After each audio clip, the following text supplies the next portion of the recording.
Hey everybody, you are tuning into the Canary Cry News Talk live stream pre-stream. Welcome to all and congratulations to Gazlin Bonds in the chat, producer Allie, for being the first comment of the day over there on Twitch. Now I just want to remind everybody, you're probably not going to get a notification on time. And one way to help reduce the non-notification storm, the dark winter, is to follow us on multiple platforms. That includes twitch.tv/canarycryradio, youtube.com/canarycryradio. We're also on DLive and all sorts of places, but it's just a good idea to follow on multiple platforms to make sure you don't miss a thing. Okay, folks, well, we've got a lot of stories today. We are wrapping up VAX week in the United States, and so we've got some updates about that along with the nuclear hack. It's going to be exciting, folks, so make sure to stay hydrated as always, and buckle your seatbelts. It's going to be a bumpy ride. The world is getting crazier. People are acting more and more insane. The end of the world is tomorrow. Tomorrow. There's only one thing to do when the world is falling apart. Listen to Basil and Gonz as they discuss this week's news and events through the lens of Bible prophecy. You are listening to Canary Cry News Talk. You're listening to Canary Cry News Talk. Today is December 18th, 2020. This is episode 278, and today, NUKE hack VAX FLAK. And I'm not Dr. Seuss, but I am your best buddy, Basil. And this is Gonz. Welcome to the podcast where we praise Jesus while reporting the egregious. We bring you a well-rounded, biblically grounded intake of world events. So thank you for joining us live or later on the podcast app or some app that plays podcasts. We appreciate your presence. Yes, welcome. Welcome to all. We are back. It is the end. It is the Friday of the first week. It is the end. End of it all. It is the Friday of the first week of the vaccination, ramp up in the United States. And so we'll have a lot to talk about, checking out what's floating around the interwebs as well as the mainstream news. But I don't know. What else? Anything that just must be said before we jump right in? No. Let's jump right in. There's no time today. No, there's no time. Yeah, so just a brief, as you know, we touch on the election stuff because that's not our thing really, is to get too political or anything like that, but we do want to report this story here. This was published a couple hours ago on Axios. It's making its rounds on social media. Scoop: Pentagon halts Biden transition briefing. So, yeah. Oh, yeah. This is getting serious now. We got to take a little break. That is curious, yeah. You know, it has a sort of, obviously China is a big concern right now, no matter how much they want us to think it's all about Russia. But what a time for the Biden transition team to be left out of, national defense briefings when we have probably the biggest hack, certainly in American history.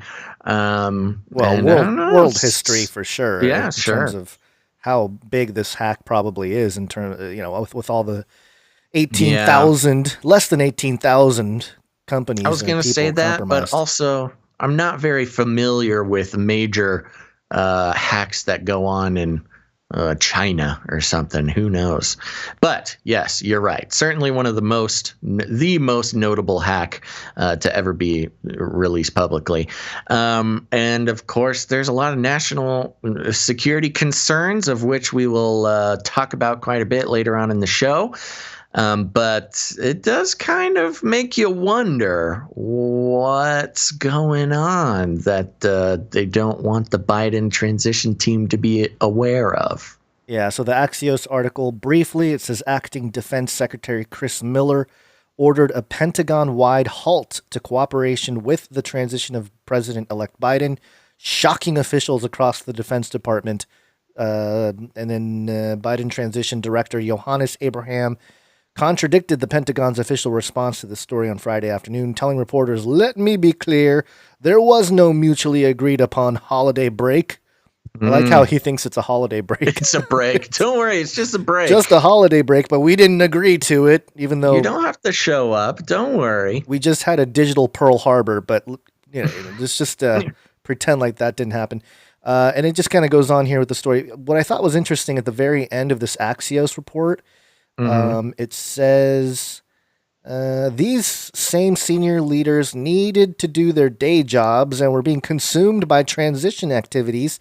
With the holidays, we are taking a knee for 2 weeks. We are still committed to the productive transition. And that was a quote by the senior Defense Department official there. So playing some politics there, maybe. He talks about taking a knee, talks about it's like a light shade on one side of the political aisle there, but trying to downplay it, there's so much going on. We just we wanted to take a knee real quick and get some things done, like maybe protect the country. Before. Yeah, pulled that move before. Oh, don't worry, we don't need you to come in today. Just take a break. Yeah, it's break time. So, what if they played that over the loudspeaker there at the Department of Defense? Pentagon. Yeah. So that's all we'll mention here. It'll come up again, obviously, in the story about the nuclear arsenal hack. But before we get there, we're going to do our usual things here. We have a very interesting Flippy update. You ready for that, Basil? Yeah, I'm ready. Flippy update. Do you want fries with that? That's right, folks. It's the Flippy update. If you're new to the show, let me just learn you something. Flippy is the colloquial name we have for the disembodied robot arms that are taking our jobs, enslaving our children, and flirting with our spouses. We use talking about Flippy as sort of a proxy conversation about robotics and AI and how they will inevitably take over the world. So be nice to Siri. Watch out. But today, this is a very interesting article coming from taskandpurpose.com. And the headline is, "The Army is working on super nimble swole bots." Ooh, swole bots. It's been a theme recently on this show, but the article reads like this: "Despite American pop culture's dire warnings about the future of robot warfare," did they just call us pop culture, Guns? We are pop culture. Oh no! Where's my Illuminati check? Oh no, I'm not going to get that. Army researchers simply can't help themselves when it comes to developing new and freakish machines to accompany soldiers onto future battlefields. According to the Army Research Laboratory, the service is currently researching what it describes as, quote, robotic systems packed with muscle tissue that can produce, quote, never seen before agility and versatility in a ground-based system. The field of research known as biohybrid robotics, quote, integrates living organisms to mechanical systems to improve performance, according to the ARL. Quote, muscle tissue is outstanding at producing a specific amount of mechanical power at a given moment, and its versatility is unrivaled in robotic actuation today, said Dr. Dean Culver, an ARL research scientist, in a statement. Now, don't expect the Army to roll out a fleet of muscle-bound walking butt kickers to bust down doors alongside soldiers anytime soon. Instead, the service is focused on applying the logic and elegance of biological systems to clunky and clumsy ground-based systems. Indeed, the ARL says that the first applications for biohybrid robotics will focus on legged platforms like the Army's Legged Locomotion and Movement Adaptation, the LLAMA, research platforms in the U.S. Marine Corps Legged Squad Support System, the LS-3, although Culver and his collaborators, quote, are also considering flapping wing drones. Ah! That's the spookiest thing I've ever heard. Quote, one obstacle that faces ground-based robots today is an inability to instantly adjust or adapt to unstable terrain, Culver said in a statement. Quote, muscle actuation, though certainly not solely responsible for it, is a big contributor to animals' ability to navigate uneven and unreliable terrain. Similarly, flapping wings and flying organisms' ability to reconfigure their envelope gives them the ability to dart here and there, even among branches. Quote, in multi-domain operations, this kind of agility and versatility means otherwise inaccessible areas are now viable, and those options can be critical to the U.S. military's success, he added. If this sounds decidedly creepy, you're not alone. The prospect of robotic sidekicks that move eerily like flesh and blood creatures because of their artificially manufactured muscle tissue is absolutely the stuff of our science fiction nightmares. Quote, organisms outperform engineered robots in so many ways, Culver said in the ARL statement. Quote, continues, why not use biological components to achieve those remarkable capabilities? I'll tell you why. I've seen this movie before, and it tends to suck total butt for the human organisms involved. Some live censoring there. Then they give a little clip of the Terminator. But there you go. This is interesting. We've been following the biomechanical field for a while, and this isn't the first time that they've mentioned this as an idea, but this really is an interesting take on the biblical passage referring to iron and clay, Gons, at this point. Yeah. It's putting human flesh muscle on robotic skeletons, of course, is not a brand new concept. That's pretty much the entire concept of the Terminator, but they seem to be pretty excited about making it a reality sometime soon. What's creepy is that they're going to have like the LS3 or whatever, just legs. That's going to be the weird thing. Yeah. Llama legs walking around carrying just stuff. Some big, beefy legs. Yeah, big, beefy, swole legs. Swole legs carrying stuff around. I mean, that's what's going to be uncomfortable for me. It's going to be interesting. Yeah, but you're right. The whole iron mixed with Myra Clay in Daniel 2, mentioning that is as part of this. And, usually we think about, we've talked about that topic or that passage in context to machines entering our bodies. But this is kind of the other way. It's like adding. That's a great point. Yeah. Yeah, that's usually taken in the context of cybernetics and cyborgs and implantable chips, et cetera, transhumanism. This is like opposite transhumanism. This is human trans robotism. Trans robotism, I guess. Yeah, trans robot. What it is. That trans robot might not convey the correct. No, that sounds like something that would show up in the new video game Cyberpunk 2077. Cyberpunk. Apparently it is Cyberpunk. Yeah. A little shout out to my gamer boys and girls out there. Yes, they did pull Cyberpunk 2077 from the PlayStation Store because it just does not work on the PS4. So I'm glad I didn't get involved. That game looks scary anyways. But it's got what's his name? Keanu Reeves is like a main character in the game. Whoa. Yeah. I know Kung Fu. Sweet. Did I mention it recently in the past? I think it was last month. I actually watched, what's the surfing movie called?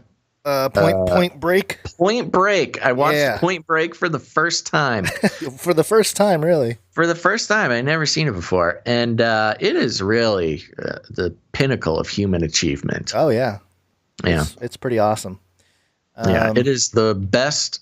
I can't tell if it's the best worst movie or the worst best movie. It's one of those. One of those, yeah. Keanu Reeves is always involved in those types of movies. Yeah. It's really hard to tell. So back to the story, one thing that takes me by surprise, Gons, I take a lot of time looking at robots, just looking at them, researching robots. And it seems a little early to be getting into the mixing into the biological mechanics thing. We don't even have readily available good regular robots, and they're already working on turning them half. Well, we don't, but they do. Yeah, that's a good point. Yeah, they've already had it. They got the spot robots. They got all kinds of stuff going on. And did I see that the Boston Dynamics sale went through? Yes, I tried to use that as a Flippy update a couple days or a couple episodes ago, but you said boring, and you swiped left. I had something else I wanted to talk about. Yeah. But so there we go. Well, hopefully Flippy survives. It was to Hyundai, wasn't it? Yeah. Wow. Yes, and Flippy will have maybe Flippy will grow flesh. Cars. We're just talking over each other. Oh, please, no flesh near the deep fryer, please. Oh yeah, that could go wrong, huh? It's not going to work out when you put the fleshy robot on the deep fryer. You're right. It takes away a lot of the durability that you're looking for in a robot if you start putting human flesh on it. Well, it'll be like the Terminator. He'll just keep going. You know how he fell into the the lava, but then he still put his thumbs up. Spooky metal skull underneath. Yeah. All right, so we have a couple updates here. I don't think I want to do a normal brief update because we're just we're trying something a little different. Not too different, but just a little different. Got a couple 33 updates. 33 is the number of completion of the Great War. 33 being the Illuminati dog whistle, and there was a bunch of 33 mentions last couple days, but I chose these two here. The first one, bizjournals.com. All 33 New Mexico counties now in red tier. Latest data shows. And that's talking about the threshold, the red tier in New Mexico. And yeah, I guess they have 33 It's an counties. amount of infections, I guess. Yeah. Yeah. So there you go. All 33. Yeah. They did it. All 33. Right. Yay. We got them all. Congratulations, New Mexico. That's interesting. New Mexico has 33 counties. Yeah. Wake up, New Mexican sheeple. Yeah. The other one here that I wanted to mention is from WashingtonPost.com. Brain-controlled gaming exists, though ethical questions loom over the tech. And you're wondering, where's the 33? It's in the first paragraph here. As the University of Pittsburgh Medical Center shuts its laboratories following the COVID-19 outbreak, Nathan Copeland, a 33-year-old volunteer, collected the equipment that would grant him transformative abilities during lockdown. And he's another, he's paralyzed from the chest down. But he took home the advanced brain-computer interface, and I guess he started playing games with it. So make sure. That's probably what I'd do. Make sure you know what you're doing. 33 years old, you're allowed to do it, I guess. They're like, oh, well, just turn blind eye because you're 33, and that's the age Jesus rose from the dead. So we're going to let you rise from your slumber into virtual reality. Oh, okay. Yeah. Well, that's one of those things about virtual reality. It's giving sort of an expanded life experience to those who can't do the normal things. Yeah. So, well, I hope he has fun. Yep. Okay, here's another numerical update. 660. Ooh, that was a little loud, huh? Guess I should turn that one down a little bit. Sound good to me. Yeah. I skipped it. Here it is.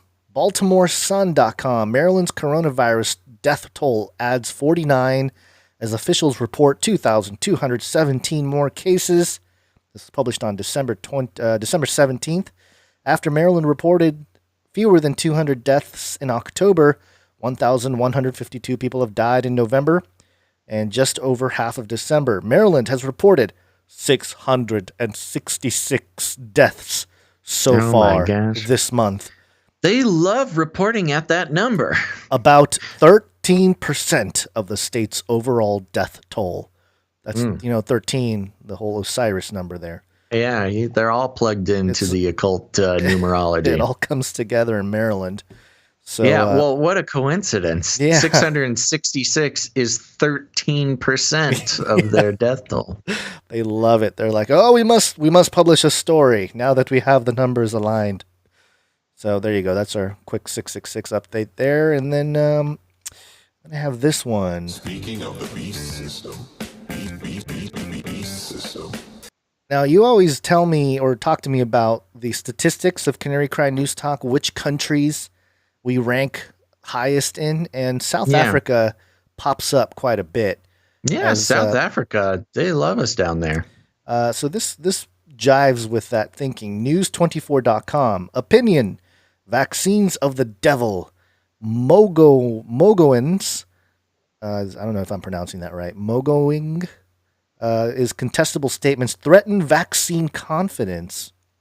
And let me just read the first paragraph here. As the UK took its first step last week in what stands to be the biggest mass rollout of vaccination in its history, South Africa's Chief Justice Mogoeng caused a stir following his controversial stance on vaccines, wherein he publicly prayed that people be spared the, quote, satanic agenda of the mark of the beast.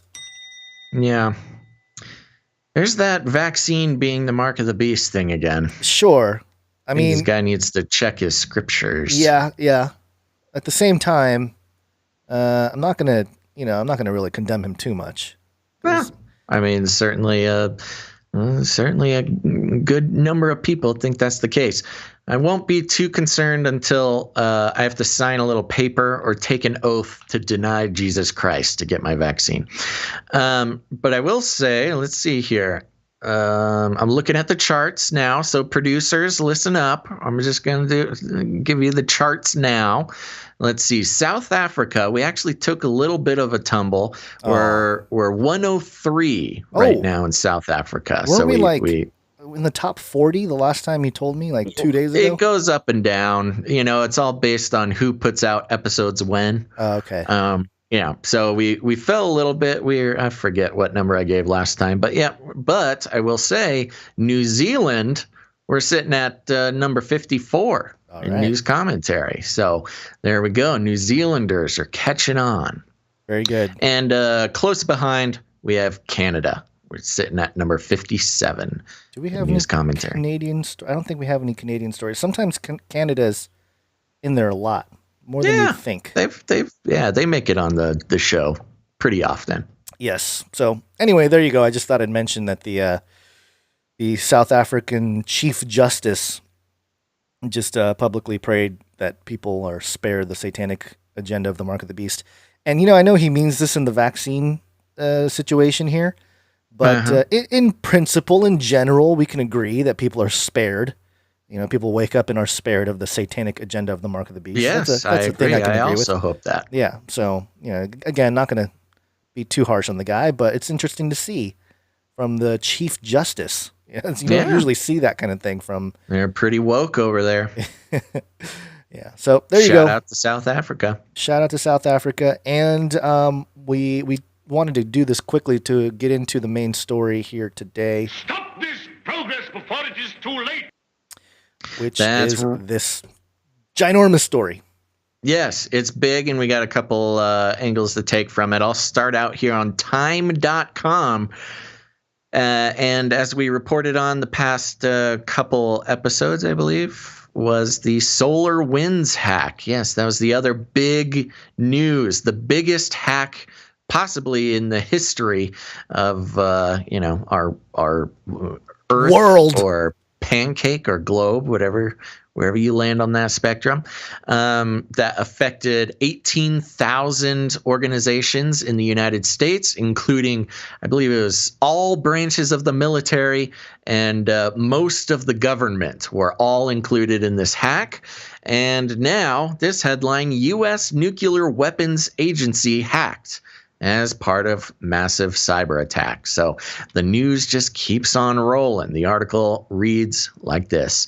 The U.S. Nuclear Weapons Agency and at least 3 states were hacked as part of a suspected Russian cyber attack that struck a number of federal government agencies, according to people with knowledge of the matter, indicating widening reach of one of the biggest cybersecurity breaches in recent memory. Interesting. They changed. I don't know if this means anything, but when it comes to mainstream media, you really got to pay attention to the language. In previous articles that we've written, they've called it alleged Russian cyber attack, and now it's suspected Russian cyber attack. Yeah. Is there a big difference between those two words to you? Maybe a little bit, but not so much. I feel like alleged has more of an accusatory tone, and suspected is just kind of like, I don't know. Suspicious. Yeah, I don't know, kind of suspicious. Yeah. But when you allege something, it has a much more sort of official accusatory tone. But anyways, Microsoft said that its systems were also exposed as part of the attack. Hackers with ties to the Russian government are suspected to be behind a well-coordinated attack that took advantage of weaknesses in the U.S. supply chain to penetrate several federal agencies, including departments of Homeland Security, Treasury, Commerce, and State. While many details are still unclear, the hackers are believed to have gained access to networks by installing malicious code in a widely used software program from SolarWinds Corp, whose customers include government agencies and Fortune 500 companies, according to the company and cybersecurity experts. Quote, "This is a patient, well-resourced, and focused adversary that has sustained long-duration activity on victim networks," the U.S. Cybersecurity and Infrastructure Security Agency said in a bulletin that signaled widening alarm over the breach. The hackers posed a grave risk to federal, state, and local governments, as well as critical infrastructure and the private sector, the bulletin said. The agency said the attackers demonstrated, quote, "sophistication and complex tradecraft." The Energy Department and its National Nuclear Security Administration, which maintains America's nuclear stockpile, were targeted as part of the larger attack, according to a person familiar with the matter. Oh, for once, I just want somebody to name a source. I don't think anybody's named a source in all of 2020. An ongoing investigation has found the hack didn't affect, quote, mission essential national security functions, Yes. Shaylin Hines, a Department of Energy spokeswoman said in a statement. Quote, "At this point, the investigation has found that the malware has been isolated to business networks only," Hines said. The hack of the nuclear agency was reported earlier by Politico. Microsoft spokesman Frank Shaw said the company had found malicious code in our environment, which he isolated and removed. Quote, "We have not found evidence of access to production services or customer data," he said in a tweet. Quote, "Our investigations, which are ongoing, have found absolutely no indication that our systems were used to attack others." Reuters had earlier reported that Microsoft was hacked and that its products were used to further the attacks. In addition, 2 people familiar with the broader government investigation into the attack said 3 state governments were breached, though they wouldn't identify the states. A third person familiar with the probe confirmed that state governments were hacked, but didn't provide a number. Oh, and this, you gotta love this. Biden's pledge. While President Donald Trump has yet to publicly address the hack, President-elect Joe Biden issued a statement on Thursday on, quote, "what appears to be a massive cybersecurity breach affecting potentially thousands of victims, including U.S. companies and federal government entities. Quote, "I want to be clear. My administration will make cybersecurity a top priority at every level of government, and we'll make dealing with this breach a top priority from the moment we take office," Biden said, pledging to impose, quote, "substantial costs on those responsible for such malicious attacks." Russia has denied any involvement in the attack. Hines, the Department of Energy spokeswoman, said that efforts were immediately taken to mitigate the risk from the hack, including disconnecting software, quote, "identified as being vulnerable to this attack." with this. And there you go. That's the end of the article. Interesting how they had to, of course, put in an advertisement for Biden. Interesting, though, that he's suddenly not allowed in the national security Pentagon meetings. So, got hairy legs. There you go. He's pledging to make this his top priority. Well, that's going to be difficult now that he's not allowed in the meetings. Maybe they told him that he needs to shave his legs and stop, smelling women and kids. And anyway, that could possibly be it. But I don't know. I mean, there is a possibility, and this is just conjecture. His connections and his son's connections with China, which are now officially, part of a larger investigation, could have compromised his standing with the Pentagon on these matters. Yeah, definitely. I did get a note from somebody who received an alert from the United States Computer Emergency Readiness Team. It's called the U.S. CERT. And they sent this PDF, which is public, so it's not something top secret or anything like that. But the activity alert states advanced persistent threat compromise of government agencies, critical infrastructure, and private sector organizations. And it's a little more of a technical document outlining what's going on here. And some of the quotes from the Times were directly lifted from this document, I think, or parts of it. What does it say here? Organizations with suspected compromises need to be highly conscious of operational security, including when engaging in incident response activities and planning and implementing remediation plans. And part of it, too, it's not so much that you just need to, turn off the software. The compromise is somewhat so severe that, you're going to have to basically do Hillary Clinton style break some of the hardware. Or smash your hard drives servers with hammers and or wipe some servers. Or do what's his name, Elliot from that show? I can't remember the name of the show right now. Mr. Robot, where he puts it in the microwave. Yeah, of course, to get rid of the evidence. It's interesting, specifically just to break down this article a little bit. This is obviously a damage control PR piece from SolarWinds and affected agencies or organizations. The way that they kind of describe what they do to the steps they took as precautions is such non-technical jibber jabber. Like, oh, we just disconnected it. Yeah, disconnected the software. We saw it and we disconnected it. So don't worry, everybody's software. Safe. Yeah, right. How do you disconnect software? You can disconnect hardware. You can, but the problem is that the hack, has been going on for months. So disconnecting anything at this point is not going to have any sort of effect. This was kind of leading up because remember like a week or two ago we had the story about FireEye with the logo with like the single eye on fire.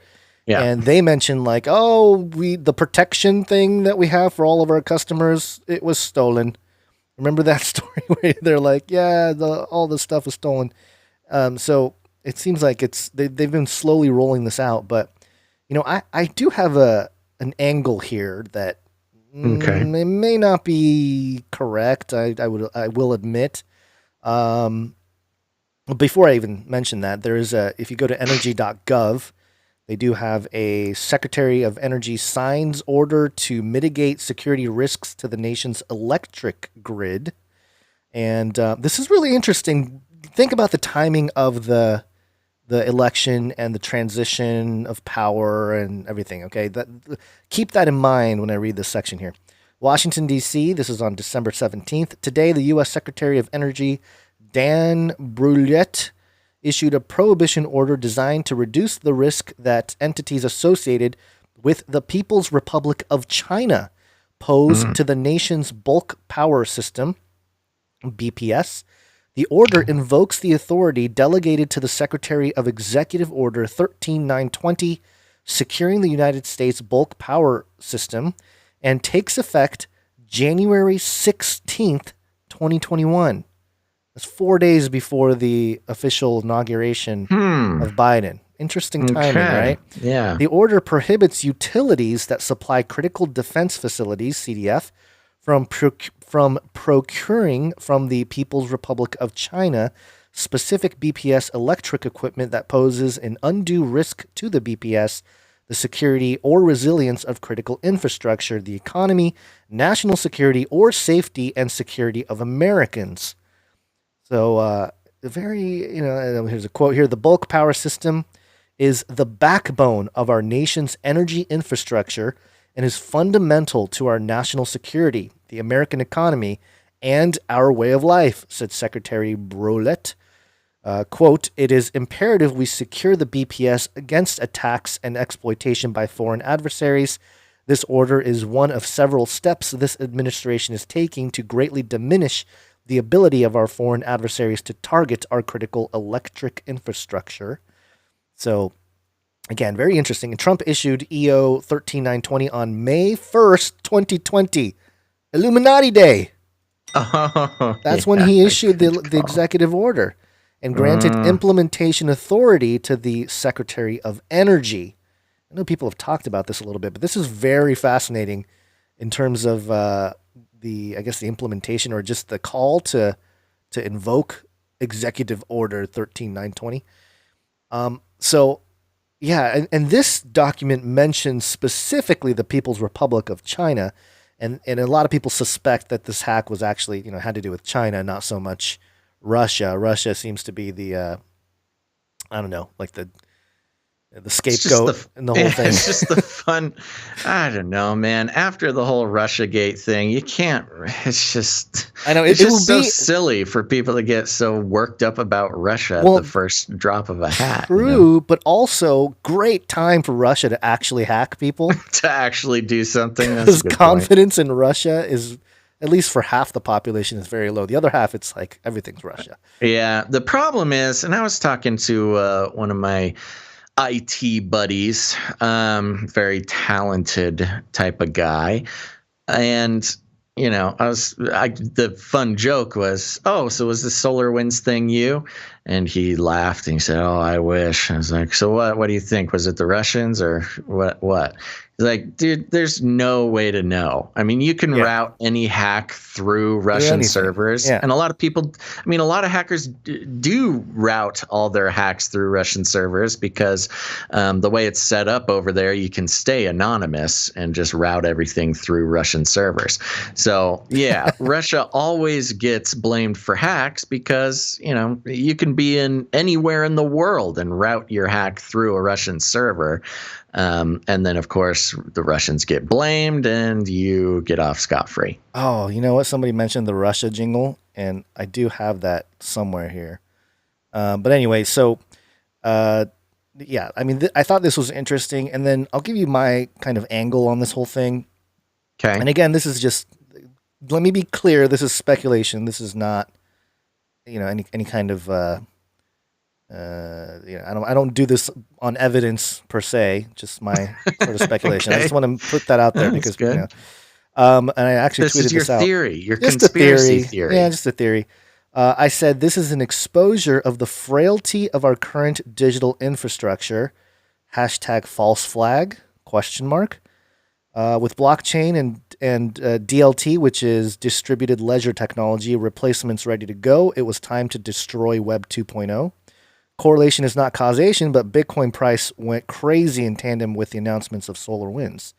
And if you kind of think about it, the Bitcoin, just the market cap of Bitcoin and the all-time high and all that, same week as the greatest hack on our infrastructure, especially energy, because energy is a big one when it comes to Bitcoin mining, and this also speaks to the possibility of China being behind this. Or at least, the culprit in this, because China does own a lot of the mining farms out there. They don't have, full power, obviously. It's a distributed system. but they do have a lot of the mining pools that operate in China. So, they use a lot of energy. They use a lot of cheap energy, and that's partly why they're able to have that many nodes out there. Right. But so it's just one of those things I'm thinking through, and I'm like, okay, if we're thinking about this in a critical way, somebody always benefits. These things don't tend to happen in a vacuum. You don't allow this sort of thing, or even if you're trying to prevent it, it just doesn't happen. And then oh yeah, let's just announce it. And hey, they got into our nuke stuff. And that to me is it's kind of ridiculous, because in my mind, it's like, okay, if they really have the nuke codes, wouldn't they have some kind of random generator? Well, I don't think anybody says they have the nuke codes, but it's just getting into the nuclear infrastructure. The infrastructure, and the arsenal. As a reminder to everybody listening, this isn't just nuclear weapons. This is also nuclear power. Right. So, it could have been anywhere within that infrastructure.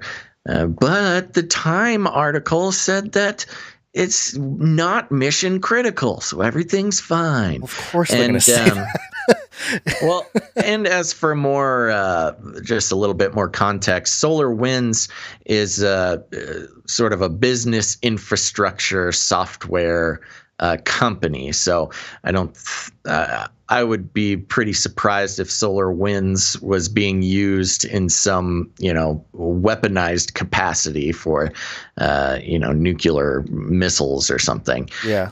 But, there's a lot of infrastructure that goes around these government organizations, and probably wouldn't want Russia or China to be involved in any of it. Right. Well, that's what I'm saying is when you think about the greater people at the very top, they know that this kind of stuff was going to take place, and it just feels like, hey, all right, the transition is now. Let's start exposing some of the problems with the old system. Certainly on a psychological operations basis, increasing the animosity to Russia would take attention away from China, thus attention away from Biden's connections to China, and also decrease, what is the word I'm looking for?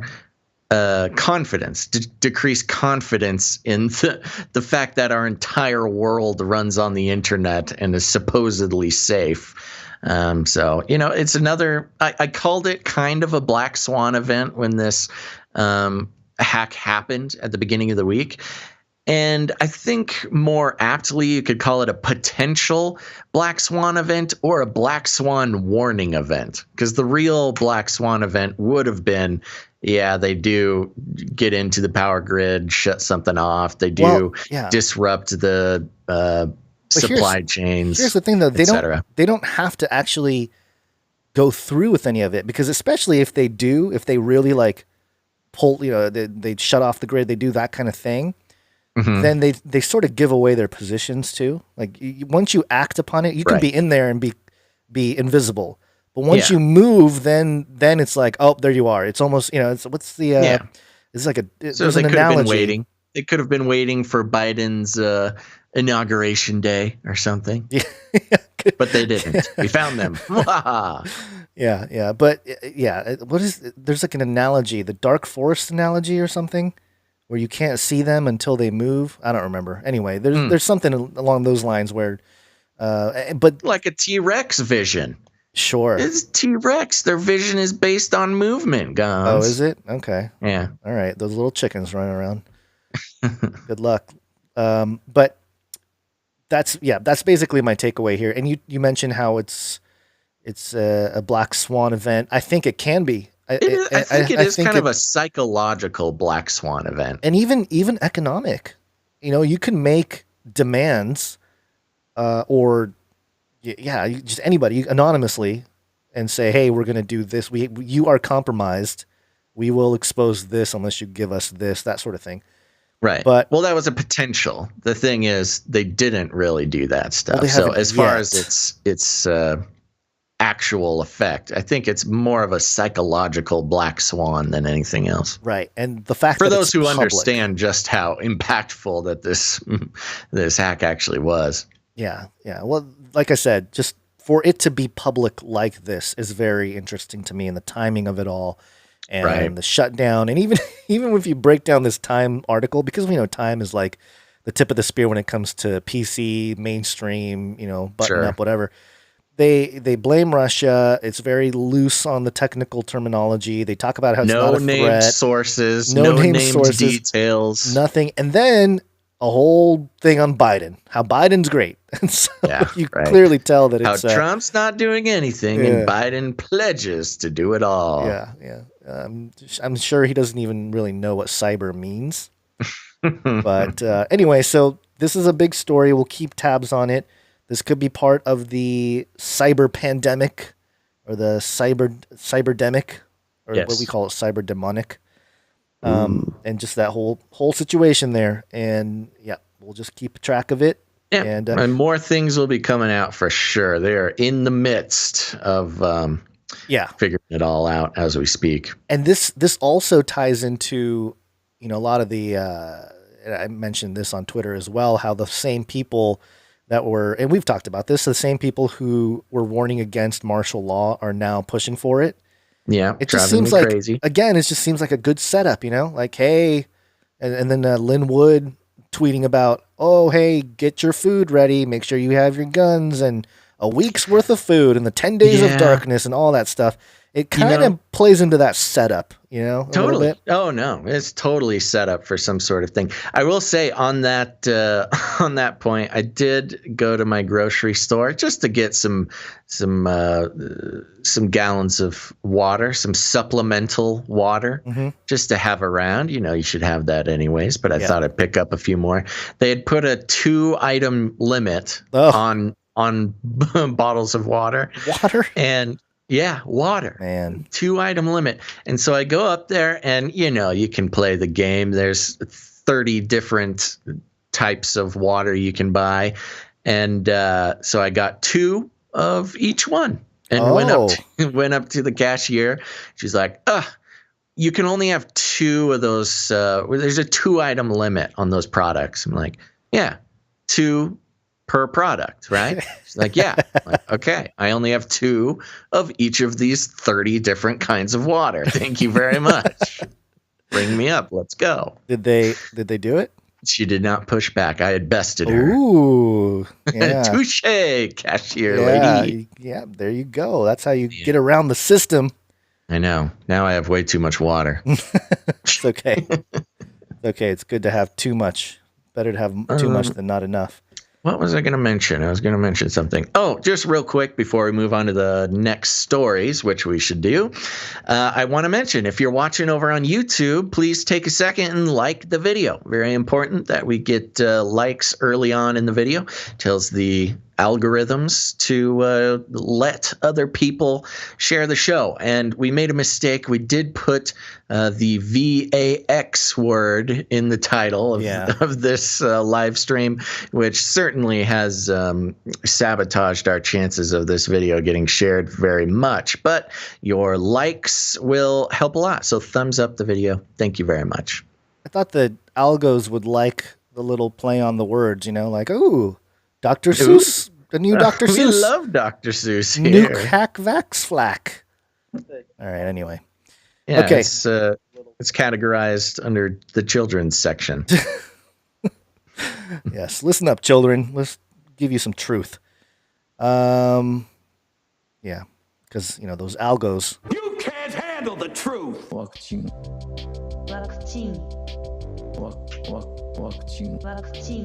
We got a whole bunch of vaccine updates here. Yep. And for those of you who are new to the show, we call them wakchin because that's what the Japanese call it. And we were trying to get around the algos in America, and but I don't know if it's working. It hasn't caught on really with the public. It's caught on to some people. I've seen some other outlets start calling it wakchin. Really? So yeah, and I have no idea who else would have like who would have even tried to make that crazy word be the thing? So I've seen a couple. It's certainly not made it into the mainstream yet. Yeah. Well, I'm going to start off with this tweet from our current president. We will launch a new age. Can I real quick? I know I hate doing this, but I want to give a shout out to DJ Peace in the Twitch chat. Says, thanks, Basil and Gonz. You guys have no idea how bearable you make work sometimes. We've got a large contingent of people who listen live while they're working. And good job, folks. Keeping the economy going. Feeding your families. Yeah. It makes me feel good to know that I can make a work day a little bit more bearable. Which, by the way, we're on like crazy lockdown, 0% ICU beds in my neck of the woods here. And I go out and nobody's listening. No, like all the businesses, restaurants are open. Nobody's.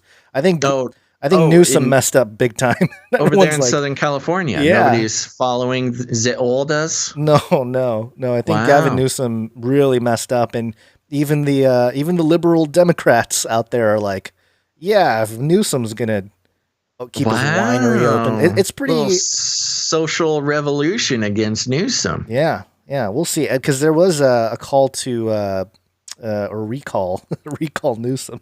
Yeah, well, yes. As a little update, I mean, last I checked, they were almost halfway.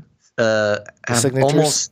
The signatures that they need to activate an actual recall of the governor. This is awesome. The last time we did that, we got Arnold Schwarzenegger. That's what I was going to bring up. Yeah. So who knows? Who knows who will take over this next time? Oh, great. Maybe you'll get like Chris Pratt. Yeah, all right. Not bad. Star-Lord. Okay. Yeah.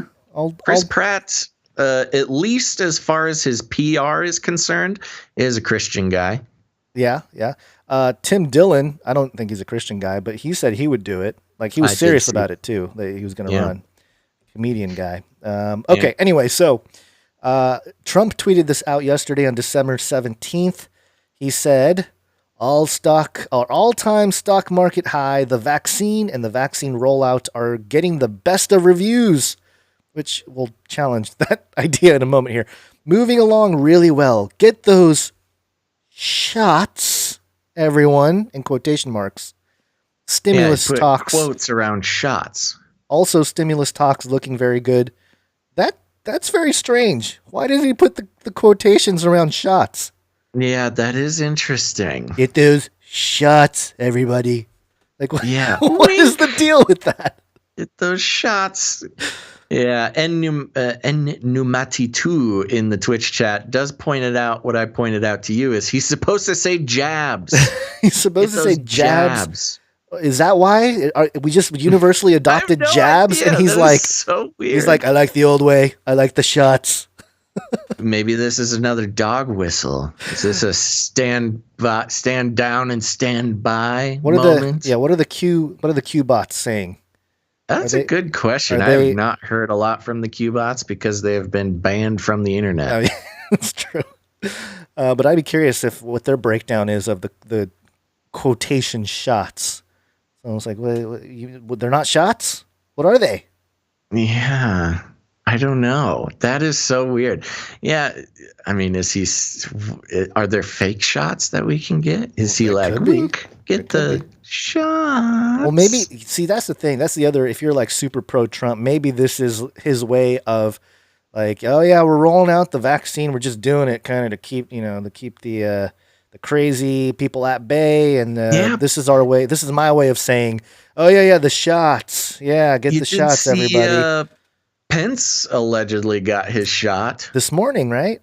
Yeah. I was looking for the video. Is there actual video of him getting it? I did see it. I did not grab it for you, though. Okay. There was video. I was hoping that it would be another one of these, like they lift the cap on or retractable needle or something. But I had yet to see any breakdowns of that. Yeah, in every single one of these instances, they're jabbing it into the left shoulder. I mean, look at me, I'm saying jab now. They're using the left shoulder. Is that just to try to make it so people don't talk about it as the mark of the beast because they know that if they put it in the right arm, People are just automatically going to start talking about the mark of the beast in the right hand and the forehead. I have no idea, but I don't think they need that to have people call it the They mark don't. of the beast. They I think don't. it's But I'm been- saying. But yeah, maybe that's just a PR thing. Just make sure you get it in the left shoulder. Well, the funny thing is, remember when they were talking about Obama and Bush and Clinton all getting their shots? Yeah, I'm waiting for that. And of course, everybody turns around and said, oh, they're not going to get the real vaccine. They're going to get saline. They have not even put that much work into a lot of these videos of people getting the vaccine. Oh, I know. I mean, Yeah, they're like pretending they're leaving the cap on the syringe. Yeah, One of them didn't even have like the syringe plug wasn't even pulled out. There was nothing in right. it. Yeah. He just kind of pretends to push it. Yeah. Like, man, they're not even going so far as to try to pretend that there's anything in these vaccines or in these public displays of virtue. Well, that's the thing. It's become a virtue signaling thing here by sitting there and getting the vax on air, on video to instill confidence and whatever. But it didn't go so well for this nurse here. This is on ABC Channel 9. And we'll watch the footage here. This is 30 seconds. CHI Memorial called reporters to their hospital as they vaccinated. Can you turn it up a little bit? I can't. That's as loud as it goes. Here, let me do some. Here, I'm going to do this. I'm scared. I got to remember to turn it back down because all the other jingles will be really loud. So let's try this one again here. CHI Memorial called reporters to their hospital as they vaccinated their first group of frontline workers. This nurse was in that group. About 17 minutes after receiving the shot, she took questions from reporters, and then this happened. Whoopsies. Oh. And for those who are not watching live and you are just listening, she takes her little shot. She's very happy about it. She stands up and is speaking at a microphone and then apologizes for a second and says she's feeling very dizzy and then has a public display of dizziness by fainting and falling onto the ground. Yeah. The little clap is the funniest part beforehand where she's like, yay. She does a little like happy clap. Yeah, she's getting the jab, like, yay, happy clap, I got the vaccine. And then it falls over. What is the messaging going? Do you think this is real? Do you think this lady actually fainted? That occurred to me too. And that's the problem with us, Gons, is we question every single thing we see. Wow, why do we question so much? I know. It would be so convenient if this was just so real. Yeah, go ahead. I mean, it was just so convenient. How she is so excited. She's so perky, so happy, and then gets up to speak and then doesn't. Right. And falls back down. But I can't really think of like a comprehensive reason. Here's one. Why they would. Here's one. I have one. I have a theory. Okay, you've got one. one. Theory. My theory is that, and this is, again, off the cuff. I don't have any hard, tangible evidence to support the thesis, but here it is. This is the Pfizer vaccine. Moderna is the other one that's ramping up to be shipped out there. This could be a sabotage play. Ooh, like, the Pfizer vaccines don't work. Look, the woman fainted on air. You're right. Okay. Yeah. That is a pretty crazy situation we've been put in where there's two separate companies trying to save the world and have everything to gain and nothing to lose. Yes. So, yeah, that's interesting. Maybe somebody didn't pay their advertising bill on what is the channel that this played ABC. on, ABC. Yeah. So Maybe they're Pfizer's behind on their advertising invoices. So they're like, oh, you're not going to pay your bill? We'll have some lady faint after taking your thing. There's also another side of it, which would be a predictive programming angle, which is, like, oh my gosh, she fainted. Oh, but she's okay. Don't worry. don't worry, fainting is normal. So when you faint, don't worry, you're already expecting it. Because that's been my biggest frustration is they keep saying nothing's wrong, no bad effects, no nothing. And then everybody's caught by surprise when, oh, lo and behold, something bad happens. Right. So it might be a little bit of predictive programming going on there. Yeah. I'm trying to see if these things aren't easy to sniff out.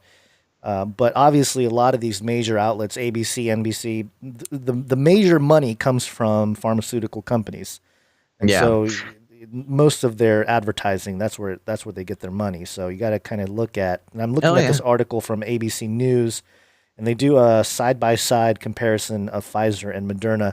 It's almost like because of the fact that the media holds so much influence, that these companies are almost battling it out through media, and so maybe it was a sabotage move by Moderna too.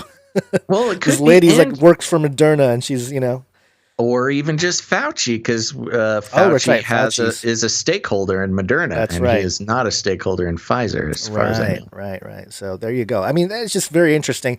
But and the fact that they let it play on, yes, you know, if this was the real deal. You know, and they really were afraid of, giving some sort of bad impression. If they did not want to give a bad impression, they would have just cut away. That's right. They wouldn't have shown it. That's right. And they have to know that a woman fainting on air on mainstream live TV. What a great point. Thank you for pointing that out. They have to know that the anti-vax people are going to be jumping all over this thing. That's a ratings a young champion. Young, vibrant, medical workers and she puts her hand up to her head and she's got her wedding ring on and then she faints. It's a classic image. Yeah. And it's a classic image. Yeah. Oh, I'm fainting. I hope she's okay. And then the doctors in their lab coats rush up to her, wearing their masks. Yeah. Yeah. Very interesting. Very interesting. So anyway, I wanted to touch on that and deconstruct a little bit of that because I know people are just running with it as, see, the vaccine, is bad. And yes, we agree that it should not be just willy-nilly being thrown out there like it is now, but how this type of footage is used on either side of the conversation. It's all about, we all are aware of what's going on. Now it's a matter of being able to point it out in the media and also accurately communicate it with those we want to communicate it to. Right. Well, speaking of which, I got a little thing here for you about the Alaskans. The Alaskans. Uh-oh. Did I? Oh, no. Did you get a New York Times. Okay. Well, I got this other one here. Shoot. I got paywalled. Oh, you did? Are you paywalled on this? I'm not. I can run it real quick if you want. Hold on. Let me try one thing, and then, yes, I might have you take it. Oh, gosh. Hold tight, folks. Okay. Here we go. Nope. I'm getting paywalled. Your turn. Okay. Yeah. I was going to actually pop this into a different browser real quick. But it's all IP, if, man. They got your IP. They know.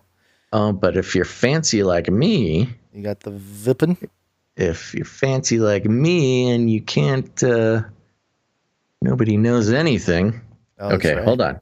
Give me 3 seconds. I'll see if I can get it up. 1, 2, 3. Do they have me? I think I'm good. Okay. All right. Here we go. This is from the New York Times, so it's legit.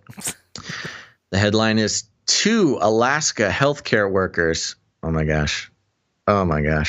Did you get? Oh my gosh. I just lost. This is not a paywall. Okay. This is a VR issue. Okay, here we go. 2 Alaska health workers got emergency treatment after receiving Pfizer's vaccine. Mm-hmm. And this goes along with what you were saying.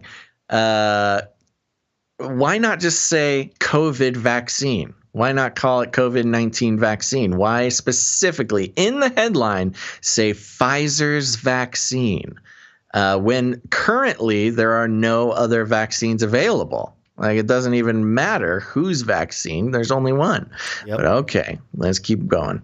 2 healthcare workers at the same hospital in Alaska developed concerning reactions just minutes after receiving Pfizer's coronavirus vaccine this week, including one staff member who was to remain hospitalized until Thursday. Wow, this is not just fainting. This is hospitalized for many days. Yeah. Health officials said that the cases would not disrupt their vaccine rollout plans, and they were sharing the information for the sake of transparency.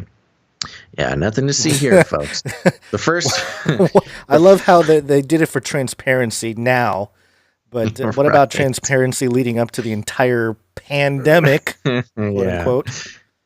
The first worker, a middle-aged woman who had no history of allergies, had an anaphylactic reaction. This is interesting because, of course, we heard about, Fauci and others coming out and saying, if you have a history of allergies, be very careful. Only take this in a place where they can zap you and bring you back to life. But this no history of allergies had an anaphylactic reaction that began 10 minutes after receiving the vaccine at Bartlett Regional Hospital in Juneau on Tuesday. A hospital official said she experienced a rash over her face and torso, shortness of breath, and elevated heart rate. Dr. Lindy Jones, the hospital's emergency department medical director, said the worker was first given a shot of epinephrine, a standard treatment for severe allergic reactions. Her symptoms subsided, but then reemerged as she was treated with steroids and an epinephrine drip. Wow. So she recovered with the first EpiPen and then, epinephrine shot. I don't know if it was an EpiPen.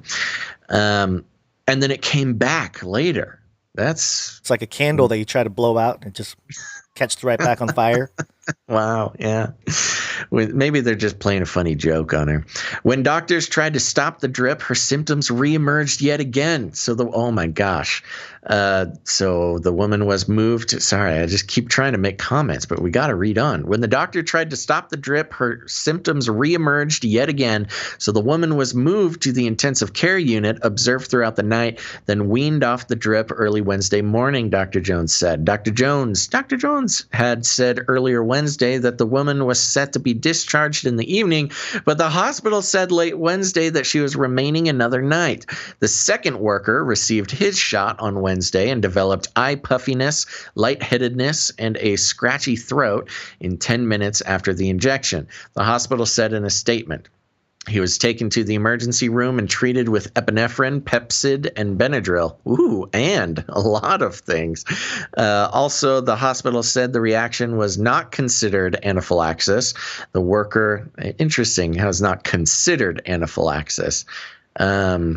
Will you look up the definition of anaphylaxis just so we can get the right idea? The worker was back to normal within an hour and released. The hospital, which had administered 144 total doses as of Wednesday night, said both workers did not want their experiences to have a negative impact on others lining up for the vaccine. Well, they didn't want it to have a negative impact, so keep going, folks. 144? Yeah. Oh, yeah. Interesting. Like two severe reactions in 144 doses is a pretty high rate. Yeah, it's still under 1, I think, right? But, well, no. It's still under 1? Percentage. Hold on. Let me do some. Yeah. I mean, it's whatever. It's close to under 1, but still 1% of 300 million people. I think that's 30,000 people having severe reactions. 1.3%. Real quick, anaphylaxis is a severe, potentially life-threatening allergic reaction that can occur within seconds or minutes of exposure to something you're allergic to, such as peanuts or bee stings or mRNA vaccines. Actually, I had that last part, but yeah, I guess I was trying to figure out if there's a scale of allergic reactions and anaphylaxis is just sort of like one of the more severe ones, or is anaphylaxis just allergies in general? Yeah, I think, and correct us if we're wrong here, but yeah, I think it's just sort of the official terminology used for an strong allergic reaction. Strong allergic reaction. Yeah. Okay, let's continue. Quote, we have no plans to change our vaccine schedule, dosing, or regimen, Dr. Ann Zink, Alaska's chief medical officer, said in a statement. Although the Pfizer vaccine was shown to be safe and about 95% effective in a clinical trial involving 44,000 participants, the Alaska cases will likely intensify concerns about possible side effects. No kidding. Experts said the developments may prompt calls for tighter guidelines to ensure that recipients were carefully monitored for adverse reactions.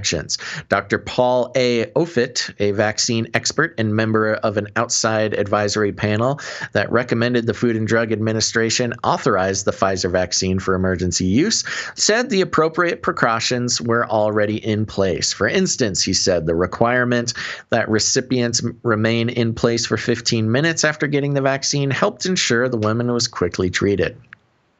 Quote, I don't think this means we should pause vaccine distribution, he said.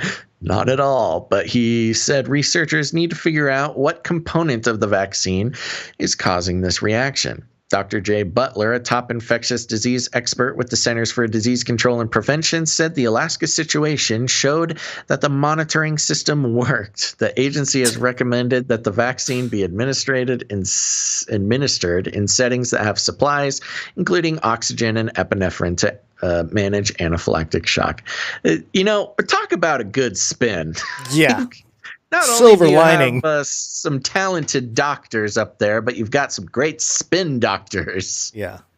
Don't worry, this worked as planned.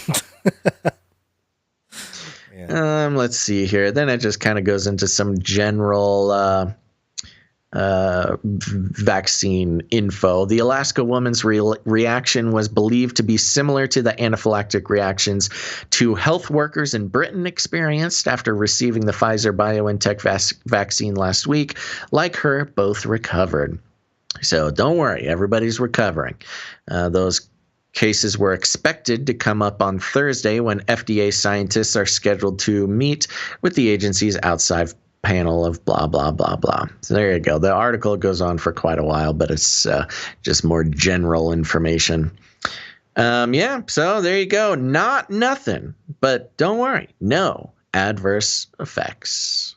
Well, it's funny. You're right about how they try to spin it positively, like putting a feather in their cap. Like, we told you it was a good idea to have all this extra, like an EpiPen next to you, just in case. I mean, if you have to have that, probably not, I guess precaution, but still. No, man, it's just, I don't know. At this rate, the chances of having a potentially fatal allergic reaction are technically higher than the fatality rate of COVID-19, but that's none of my business. Just a quick little follow-up here. We've got a follow-up article from sunconews.com. Health worker admitted in ICU 10 minutes after using Pfizer COVID vaccine. So just another thing, a couple key points. A health worker with 0 records on allergies was put in ICU 10 minutes after using Pfizer COVID vaccine that left her with severe reaction. The woman was injected with the drug before developing an anaphylactic reaction. Oh, I'm sorry. This is the same story. I was going to say, this is this is the same story. Sorry. Yep, same story. Just a different outlet there. What if we've been doing this show the whole time and we didn't realize that multiple outlets could report on the same story? Oh my gosh! Look how many times. 2 more people in Alaska? Oh my gosh! Alaska's having a hard time. Yeah, that would be bad. So anything else to say on that? We can move on here for a couple more. The rest speaks for itself. Let's keep moving. Okay, so there's a few more here. Just we won't spend too much time on them. But this story was published on BeckersHospitalReview.com. And the headline here was Pfizer COVID-19 vaccine doses get too cold, must be returned in 2 states. Oh, no. How could it possibly get colder than negative 70 degrees Celsius? Well, U.S. officials quarantined several thousand doses of Pfizer's COVID-19 vaccine on January 16th after an anomaly in the transportation process led to the vaccines getting too cold. Gustav Perna, who oversees logistics, I think it's General Gustav Perna, who oversees logistics for Operation Warp Speed, the White House's initiative to speed COVID-19 vaccine and drug development told reporters that 2 trays of Pfizer vaccines that arrived at 2 locations in California had to be returned to the drug maker after the temperature somehow fell to minus 92 degrees Celsius. Wow. That's pretty impressive. Yeah. Each tray of the vaccine carries 975 doses. They have to keep it at 70. And the other place where this occurred was in Alabama. So Alabama and California, the 2 places that they had to recall a couple of the batches there because it got too cold. And that's okay. All right. Too cold. Stop making them too cold. Yeah. It's just funny what if you were the guy who was in charge of setting the temperature on the $1 million freezing machine that was responsible for keeping safe the life-saving vaccine that everybody had been waiting for. And because it's in Celsius, you just accidentally set it to the wrong temperature. That's very and also, what about because we're in America, right?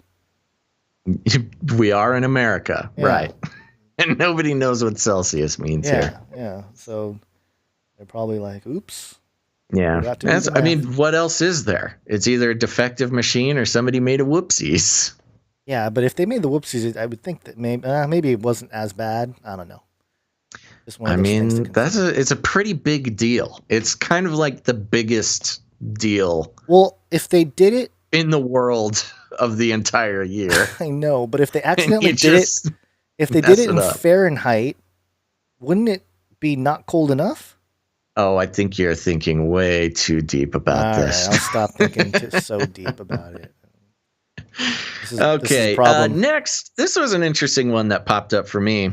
This is over on Forbes.com, and the headline is titled, Report, Pfizer vaccine vials hold extra doses, increasing U.S. supply by up to 40%. Yay.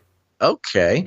The U.S. supply of coronavirus vaccines appears to be much higher than previously believed after the FDA said Wednesday that vaccine vials contain more doses than expected, increasing the available vaccine supply in the U.S. by as much as 40%. That's a lot of percent. That's almost half as much. Yeah, that's crazy. That's not like a little difference. That's a humongous difference. Yeah. Let's see. I'll just do the key facts here. Pfizer vials are designed to hold 5 doses, but some pharmacists found that vials actually appeared to hold enough for up to 7 doses, Politico reported. An FDA spokesman told the news outlet Wednesday that it was informing health providers that, quote, it is acceptable to use every full dose obtainable. The news comes after hundreds of extra doses of the vaccine, which was already in short supply, were apparently thrown away over the past few days, according to Politico. Though the FDA said all doses could be used, a Pfizer spokesman told Politico that the company could not yet provide a recommendation for the extra vaccine in the vials, which are typically overfilled by manufacturers to protect against spillage. Crucial quote, I think this is more clever pharmacists than something missed by Pfizer.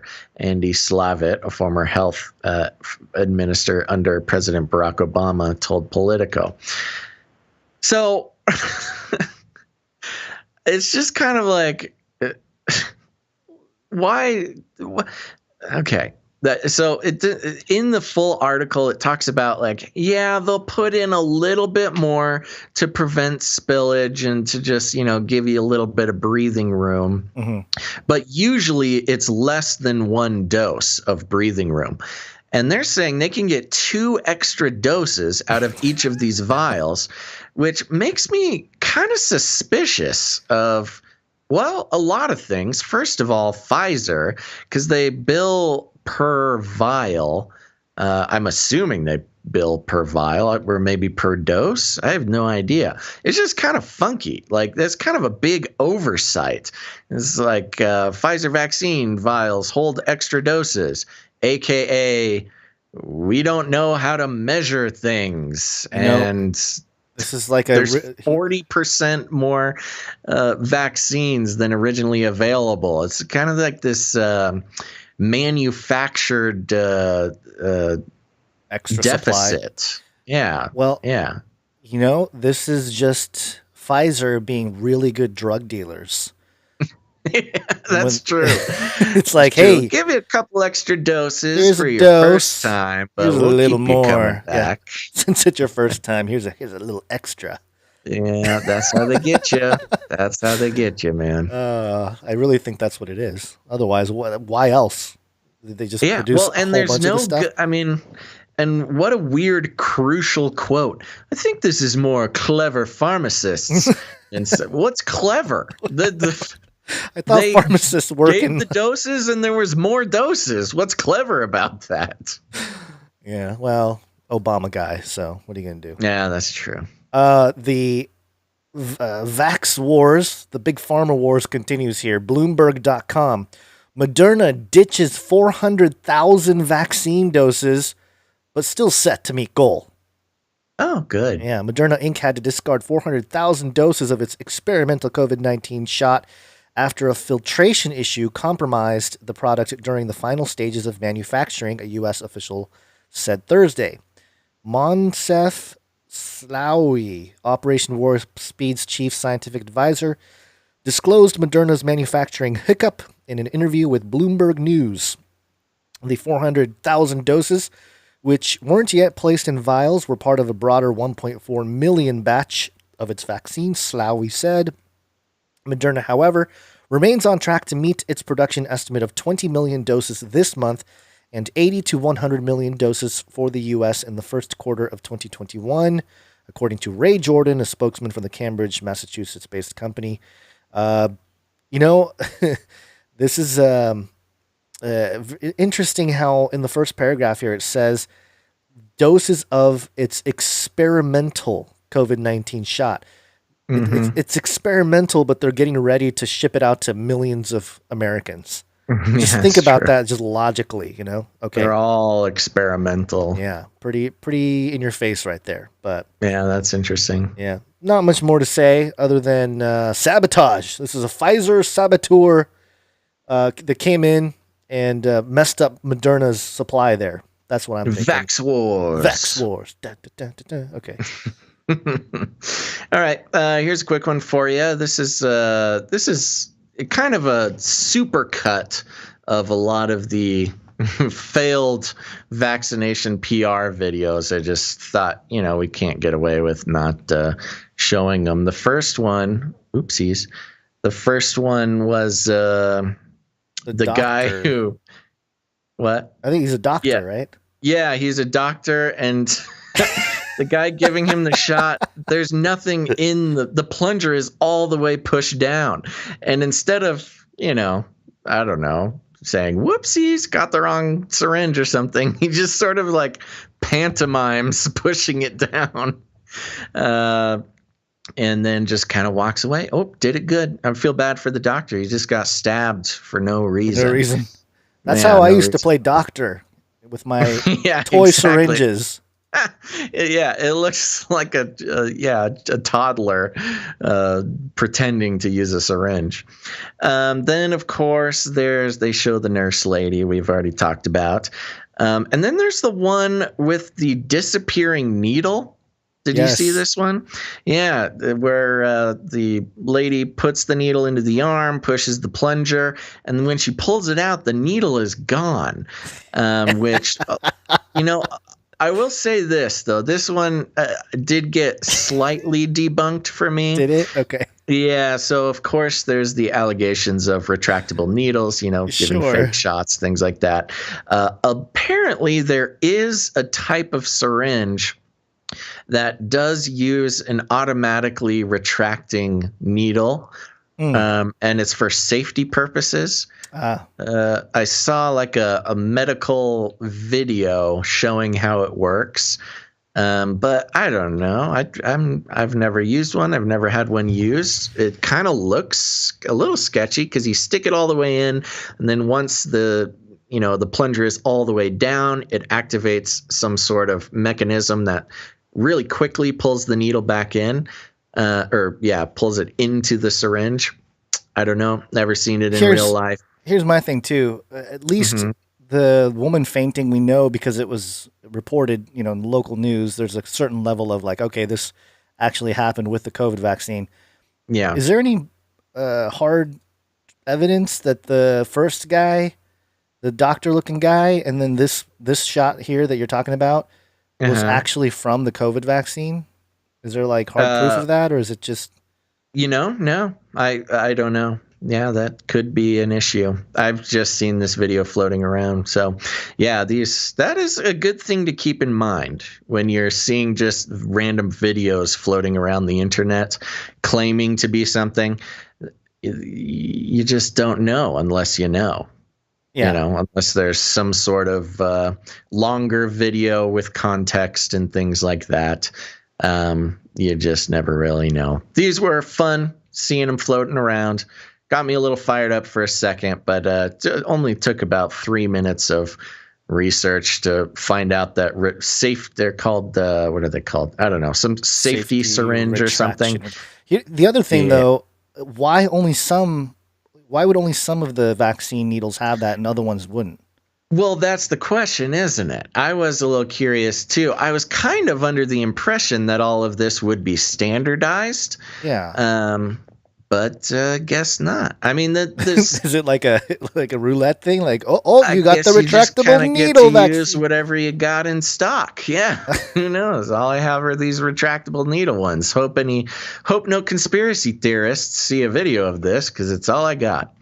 What if they're like, all we got is the stuff that was discarded by the heroin addicts on the streets of San Francisco. Oh, gosh. Jeez. We tried to sterilize it for you, but hey, yeah, if there's some sort of shortage of syringes, it's San Francisco. They got them laying in the streets for you. But there was one public vaccination that did concern me a little bit. Yeah. And that was this one, the pregnant lady. This was a Twitter post from Jaime Feynman. Happy and humbled to get my COVID vaccine today at 31 weeks pregnant, protecting myself, my patients, my family, and hopefully my unborn child all with one shot. Ooh, yikes. Hopefully my unborn child all with one shot. Hashtag not throwing away my shot. Oh, good. It's a Hamilton quote in there. Let me just say something real quick. This lady here, she's looks like she's at Temple University. She has a picture of herself, like a selfie or something of after the shot. She has that sticker. I got my COVID-19 vaccine. And this reminds me. We get a sticker? I have not seen these stickers. Oh yeah, she has a sticker, and it reminds me of the I voted. I voted sticker. Is the virtue signaling of all virtue signaling. And anytime you use the V as a check mark, it's virtue signaling. That's a good point. That is it's this exact same thing on the vote stickers. Totally. The V as a check mark. The vote is a check mark. You're doing it for the likes. And I saw there was a number of pregnant women who are very proud of themselves getting these vaccines. And it just made me a little concerned. And I went on a long journey trying to find clips about, it not recommending. I seem to have burned into my memory a clip of Fauci saying that it was that they don't recommend pregnant women get the vaccine. And then you and I went through this back and forth. You seem to remember that it was Bill Gates saying it. I was questioning whether it might have been Bill Gates that mentioned it, because I do remember somebody saying it.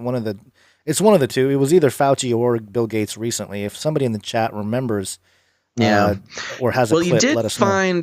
You did find one clip. Did you keep I do. That clip I have a couple. Yeah, I have a couple things to mention here. Let's just play through some things, and then I want to express my concern. So the first thing I want to mention is that as we were looking for this clip of either Fauci or Bill Gates talking about, not getting or not having pregnant women shouldn't get vaccinated.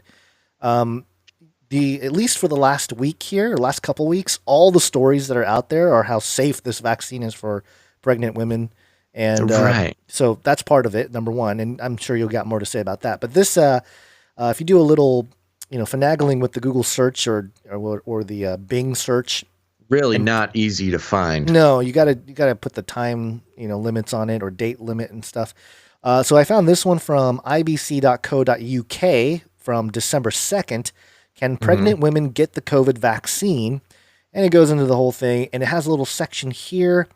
It was certified by regulators, blah, blah, blah. However, despite those guarantees, it's likely pregnant women or pregnant people. It says pregnant people. Yeah, well, there you go, 2020. Will be advised against the Pfizer COVID vaccine. At present, nothing has been said in England or Wales, but Scotland have issued a statement. Scotland's chief medical officer has said, quote, people who are pregnant or are imminently planning to become pregnant are being advised against getting the Pfizer vaccine or COVID vaccine because of a lack of data around its effects on pregnancy. Right. And during the vaccine trials, it's unlikely they will test on pregnant women, meaning it would be difficult to tell the true effects of pregnancy. And I think you had mentioned that there was a couple people that got pregnant during the trials. Yeah. So I went digging around, and I'm sorry, did you have a clip or not a clip? I do have a clip of Fauci. You want me to play that one? Yeah, play the clip. Okay, so this is Fauci from November 29th on NBC News. Well, traditionally, Chuck, the direct answer to your question, it's going to be months. And the reason is traditionally, when you have a situation like a new vaccine, you want to make sure, because children as well as pregnant women are vulnerable. So before you put it into the children, you're going to want to make sure you have a degree of efficacy and safety that is established in an adult population, particularly an adult normal population. I like how he talks about putting it in children. Yeah. It's it's very Bill Gates-ish, stick him right into the vein. It really is. These guys people, are weird, man. Yeah. But that's where he mentions at least the children one. Where's the pregnant one? He mentions pregnant women. Did you miss it? Oh, I must have missed it. I was doing something else. Here, I'm going to play it. You want me to play it again so you can hear it? Yes, please. You put it into the children, you're going to want to make sure you have a degree of efficacy. And additionally, when you have a situation like a new vaccine, you want to make sure, because children as well as pregnant women. There it is. There it is. Okay. Yeah. So here's the point, and I'm trying to look up a timeline. I just because I want to be precise with this here. So yes, the biggest problem with pregnant women getting the vaccine right now is mainly, and in the words of the people we are led to believe that we should be led to believe, is that it hasn't been tested on pregnant women. They just don't know. Pregnant women were not a part of the trials. And going into the trial data, there were 2 participants who got the vaccine who became pregnant during the trial. And that was kind of touted in a couple of stories as like, oh, yeah, don't worry. A couple of women got pregnant during the trial. Well, the trial was going on in the middle of this year. And so there's no way that those women had gotten a chance to have their babies.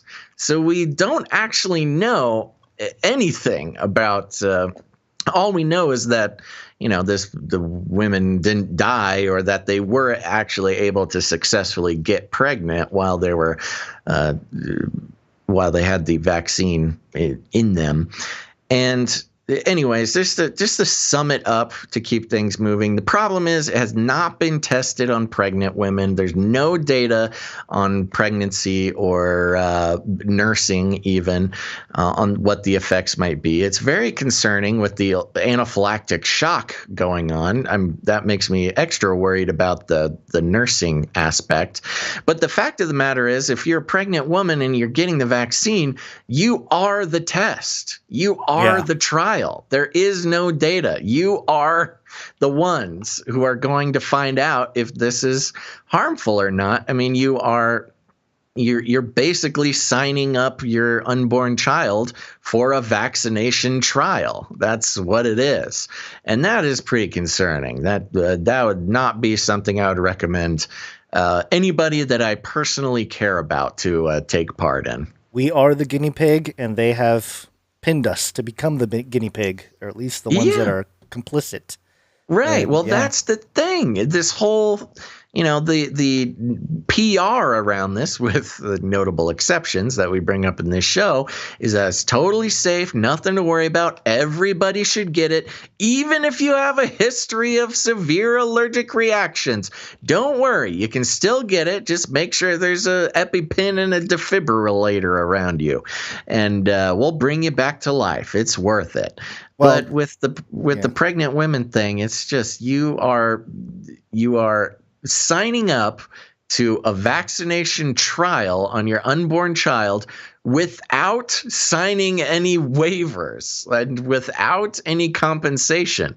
It's a free trial on unborn children and pregnant women that they're not having to pay for.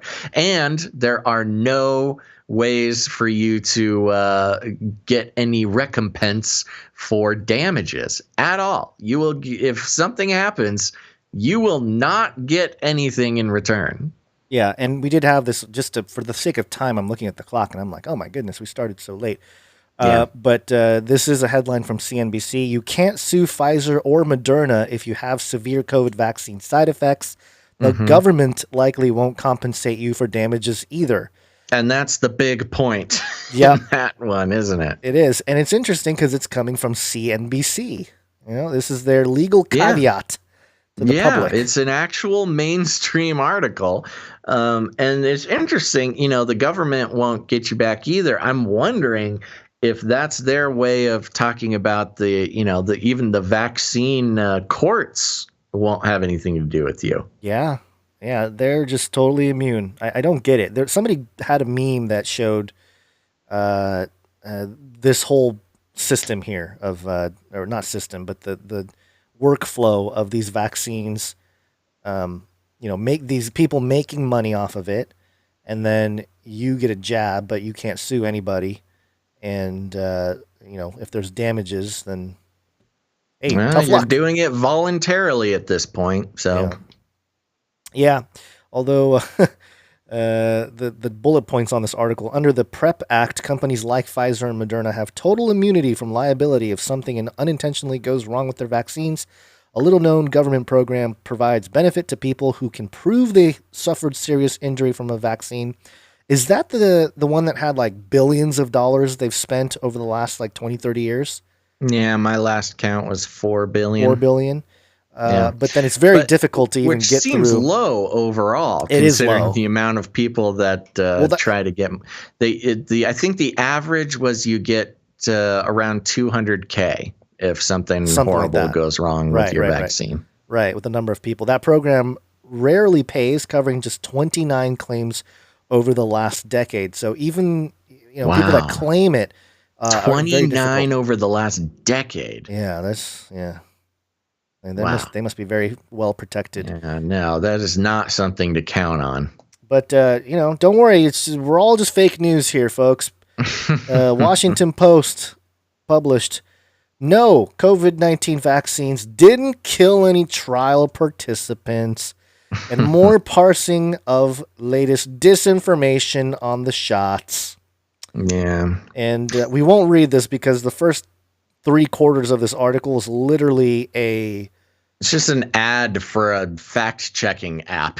For children, like for young people and educators. It's called The Sift. Yeah. Almost like The Sith. It's like 5 paragraphs to try to get you to use their app. So it's a news literacy project, a nonprofit, and they have their thing, The Sift, which takes the most recent viral rumors, conspiracy theories, hoaxes, and journalistic ethic issues and turns them into timely lessons with discussion prompts and links. Great. Yeah, The Sift. Yeah, maybe we should get it and just do a podcast. It's got discussion prompts. We can just do a new one for every podcast. I disagree with the SIFT. The SIFT. It sounds too much like the Sith. That's what I'm saying. It's a Sith. Evil Jedi. Yeah, that's what I'm saying. Wow. 66. So one of them was, this is how they lay it out. They will, for example, they'll have, no, 2 people who took the Pfizer coronavirus vaccine during a trial did not die as a result of the injections. Yes, the 2 trial participants died from other causes, one from a heart attack about 2 months after the second dose, and another from, quote, baseline obesity and pre-existing arteriosclerosis or hardening of the arteries. And the point is, the takeaway here is just so easy. It's low-hanging fruit for people like us. You were mentioning it before the show, Basil. You want to? Yeah, it's the when we're counting COVID deaths, both heart attack and pre-existing arteriosclerosis would count as COVID deaths. Yep. Even with those pre-existing conditions or an unrelated heart attack, those have been counted as COVID deaths all year long. However, when it comes to a vaccine trial, no. Those are unrelated. Don't worry. This has nothing to do with the injection that we gave them.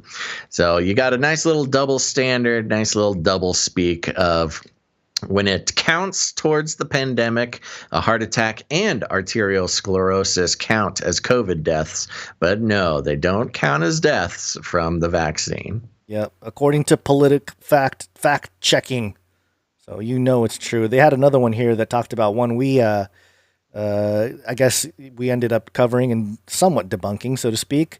No, there is no microchip in the coronavirus vaccine.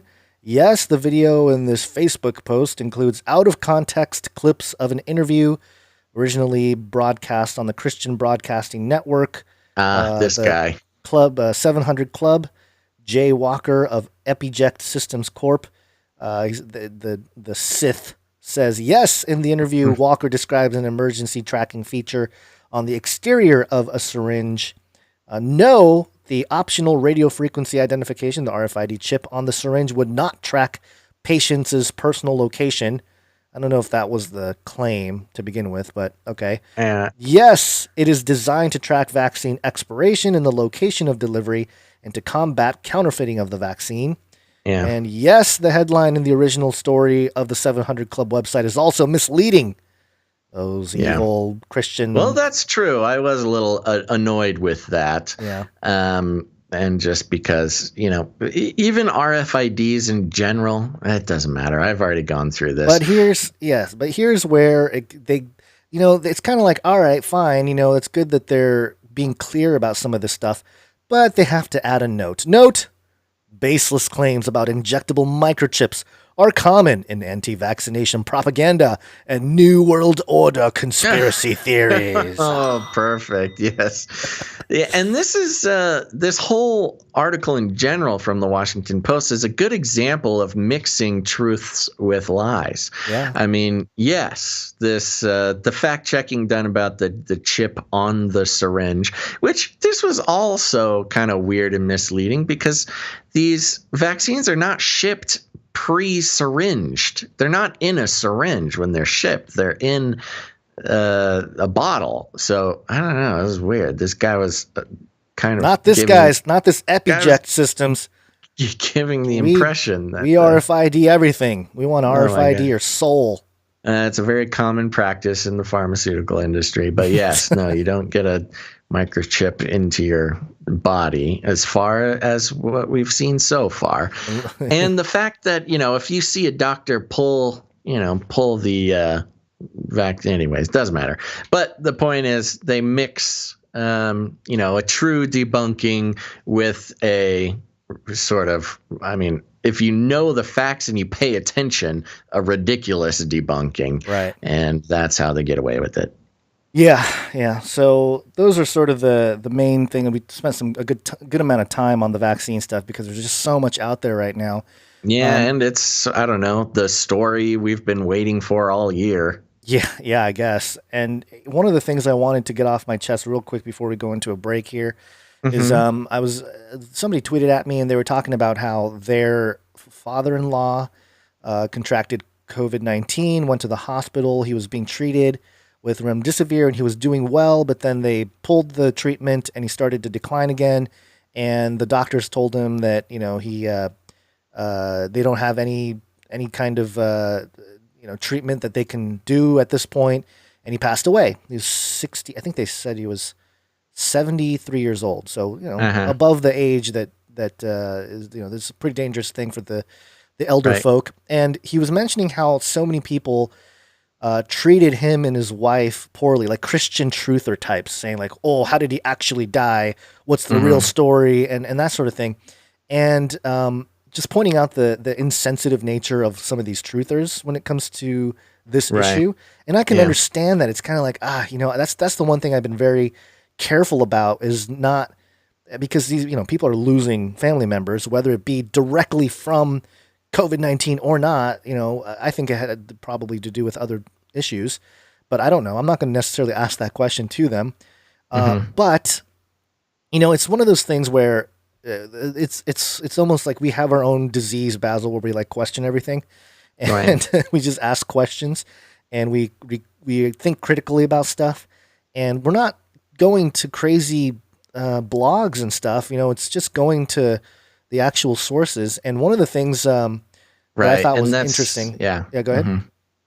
No, I want you to finish. I'm just watching the chat, and yes, I do want to react to what you're saying. Okay.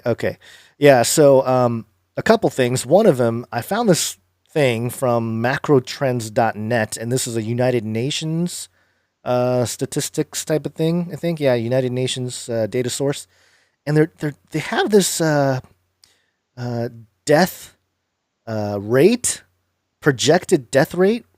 And you can finagle the amount here. This is from 1950 to 2102, so 2102.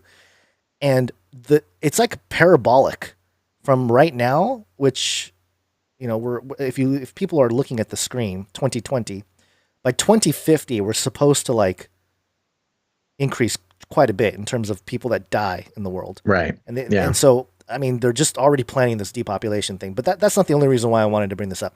The other reason is I have the CDC website here, data.cdc.gov.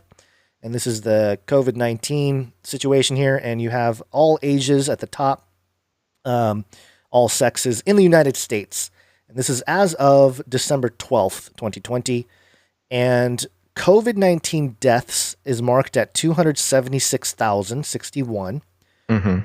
Pneumonia deaths is marked at 267,901. Now, I was looking up some stuff, pneumonia deaths annually. And according to the CDC, pneumonia takes out about 50,000 people in America, in the United States, every year. Right. So I'm going, okay, the average is about 50,000 that die from pneumonia each year. And this year we've had 267,000 people die from pneumonia. And this is pneumonia alone. All right. So that's really weird. That's like, okay, what is going, are we having a pneumonia pandemic as well that no one's talking about? Or is this a numbers finagling? Because literally the number. What I would say to you is, well, yes, because COVID causes you to get pneumonia, Gons. Yeah, but there's a whole separate column for pneumonia and COVID deaths. Yes, and that's crazy. It's set at 126,586. So that leaves, that's only like 40% or so of the total pneumonia deaths. So what the heck is going on with that? And then the pneumonia, influenza, and COVID-19 deaths is 423,000. And influenza, the flu, the number is 6,897. Which is insanely low. Insanely low. So what in the world? And like I'm just looking at the numbers, going, this is very bizarre. So pneumonia alone is up 400%. Yes. Pneumonia and COVID, which they separated for some reason.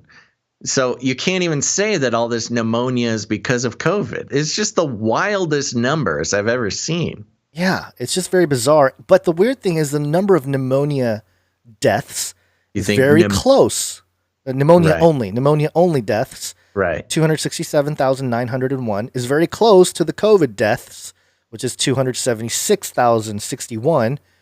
So both around, just not a few. So there's what you're saying is there's no way to parse the numbers. No. That show anything other than a pneumonia pandemic as well as a COVID pandemic. That, or they're doubling up the way they counted, or I have no idea.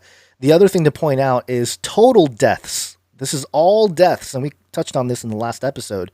Mm-hmm. All deaths in the United States this year is at 2,777,572 as of the 12th of December. Sounds about right. About right. Well, this is February, starting in February 1st, so maybe there's a little bit more.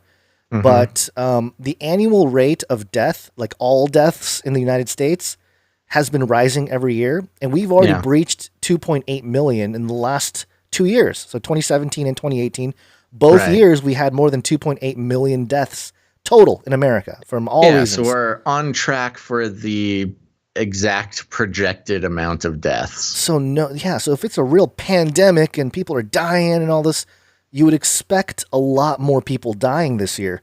But we're just at least 300,000 more because of COVID. Sure, you'd at least have 300,000 more deaths. Yeah, and at this point, maybe that's why they're starting to talk about the outbreak and the shutdown and all this, because they want to make sure the numbers make it seem like it was an awful year of deaths in America. Just for the sake of picking it apart, it seems like the simplest explanation to that would be that they counted a bunch of flu deaths as pneumonia deaths.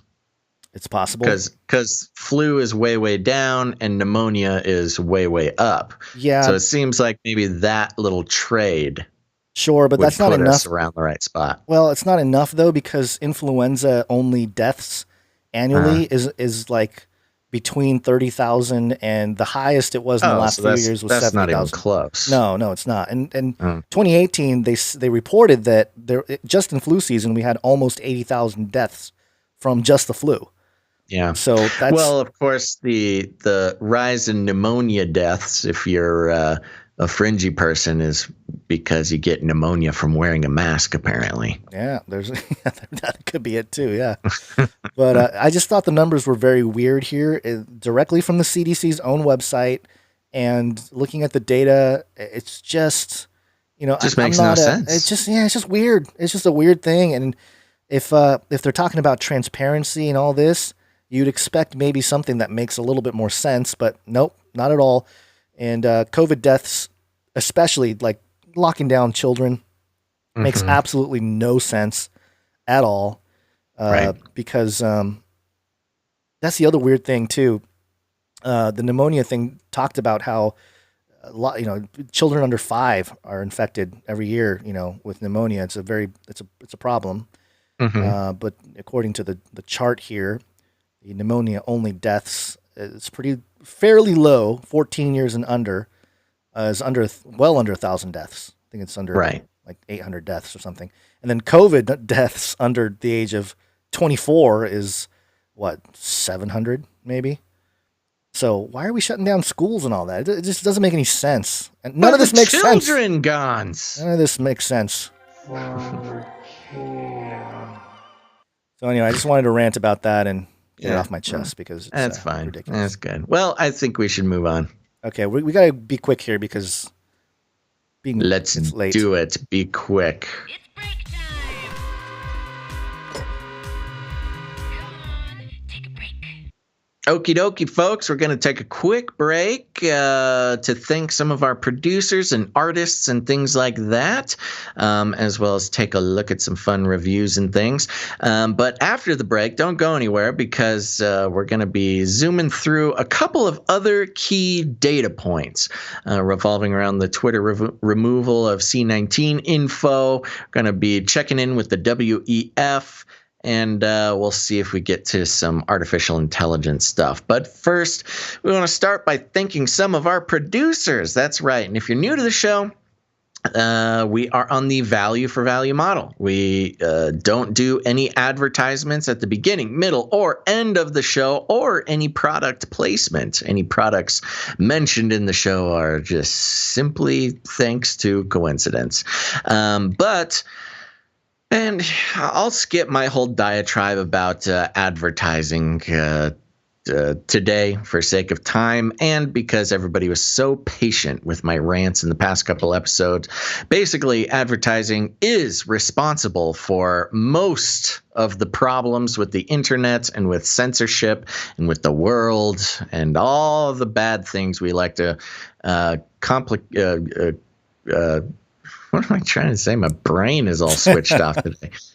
Complain about. All the things we like to complain about, you can really trace all of it back to advertising. So we decided that just even on a spiritual level, we could not be acquiescent to the global force of economic manipulation and social brainwashing that is advertising.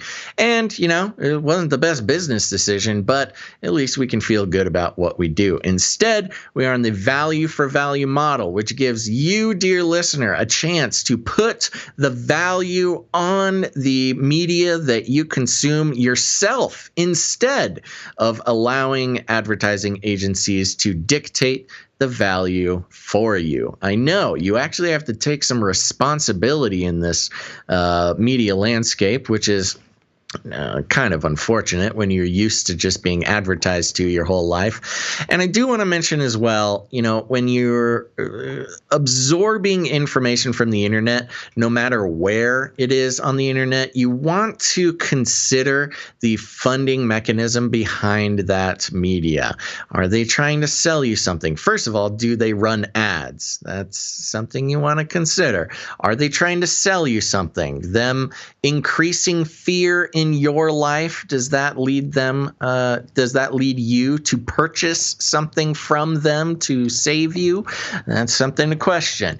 Do they make their money on amount of views or amount of likes? What is the monetized system that is incentivizing that piece of media? Well, right here, the only incentivization that we have is the support of our producers, and that is you, potentially.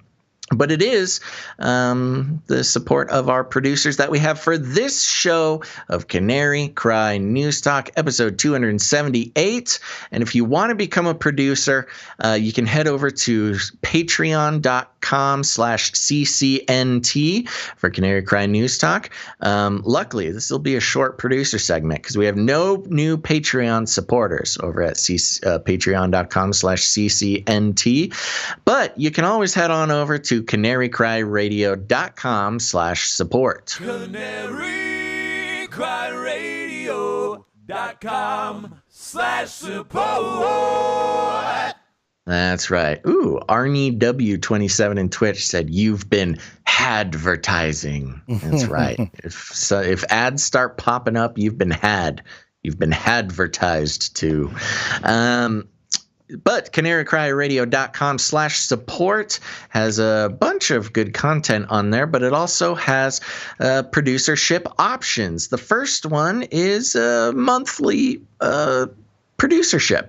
You can sign up to produce the show every single month, and that's goes a long way to laying down a good sustained foundation to keep the show going 3 times a week.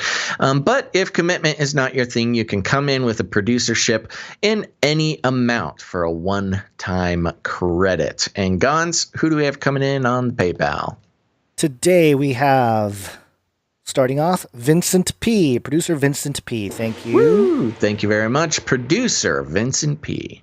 Then we have producer A Unique Jewelry Boutique. Ooh, A Unique Jewelry Boutique. Thank you for your producership. And they have a website? Yeah, it's a uniquejewelryboutique.com. Okay. And they said, I love your show. You guys are the best, a.k.a. Deplorable Poo. Oh, great. Thank you. Thank you. Producer, a unique jewelry boutique. Yes. And next up, we have producer Kara. Thank you very much, producer Kara. Or Sarah. Or Sarah. I always forget which one it was. I know, me too. I think it's Kara, though. Merry Christmas, Basil and Gons. Wish I could give more. Thank you for what you're doing. It's not just about getting us information, but about the community you have created. So thank you for that. Thank you very much. that. And I will also pass on the credit to you guys. I mean, we just do what we do, and you guys are the community. Yeah, you guys are the community. We just facilitate this little We're just show. here. Yeah, we're just here.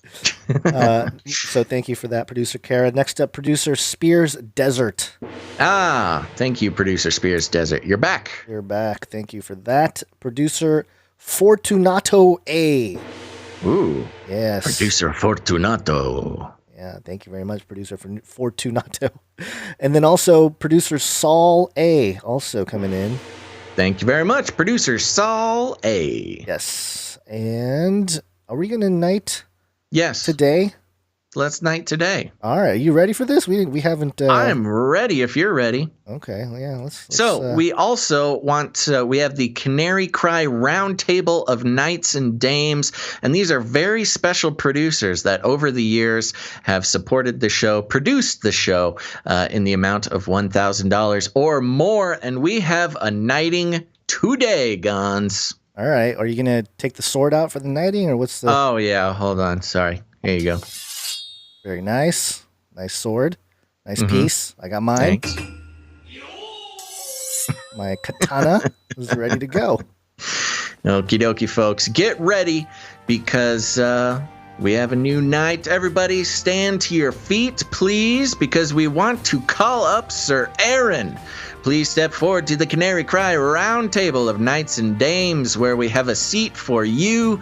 Thanks to your generous support in the amount of $1,000 or more, we are proud to pronounce you Knight of the Canary Cry Roundtable. You shall now be known as Sir Aaron, Knight of the Wabanakis in the Valley of the Mighty Kuntukuk. I hope I said that right. At the Canary Cry Roundtable, where we have the belt of truthful truthiness, the breastplate of righteousness, custom fit Birkenstocks to carry forth the gospel of peace, the shield of ferocious faith, the helmet of substantiating salvation, the supernatural sword of the spirit, and of course, adorable samurai babies, infinitely cute kitties for cuddling. And if you're hungry, we have the Fancy Feast wet food, carved Cosmo, the crisper cow, and of course, fried wormicorns. Welcome to the Canary Cry Knights and Dames Roundtable, Sir Aaron, Knight of the Wabanakis in the Valley of the Mighty Kuntukuk. Oh, wow. We made it through. It has been a while. Good job. Since we've done that. Thank you. That was pretty cold, too. I kicked it into the music, and I don't think you were ready for it, but you did a good job. Been a couple months since I've made it through that. So. Yeah. Thank you very much. We're very proud to have a new knight at the Canary Cry Roundtable. Sir Aaron, thank you very much for your support of the show. And all you producers out there, there are plenty of you working towards your knighthood. And we thank you very, very much for the continued support. Yes, and I see all the thank yous coming in from the chat there, so we appreciate that. Yes, thank all got the a lot of fans, Sir Aaron. Yeah, but right now we want to thank some other producers before we're getting back into the show. You can help produce the show with your treasure, which we thanked the people that did that, and then your time and your talent. And you can send us jingles, or you can send us art. One art, please. And today, I think we only have one piece of art to share. Yeah. And it comes from producer Allie. And producer Allie made this piece that you are seeing on the screen. If you're not seeing it on the screen, Basil, explain what is happening here. Yes, that's right. This is a wonderful piece, producer Allie. And let's see where to start. This was actually in regards to the intro for the podcast version of last episode, where we had a little mix-up where Gons had a technical foul. And it turns out my audio was was so crispy and his was not. And so if you listen to the podcast version, we had an intro where I go, ha, ha, ha, ha, I'm the crispy one this time. So on the left, we have a brontosaurus leaning into the frame, very tall and regal, with its head sort of drooping down, with a little kitten holding on to the brontosaurus neck there, very cute.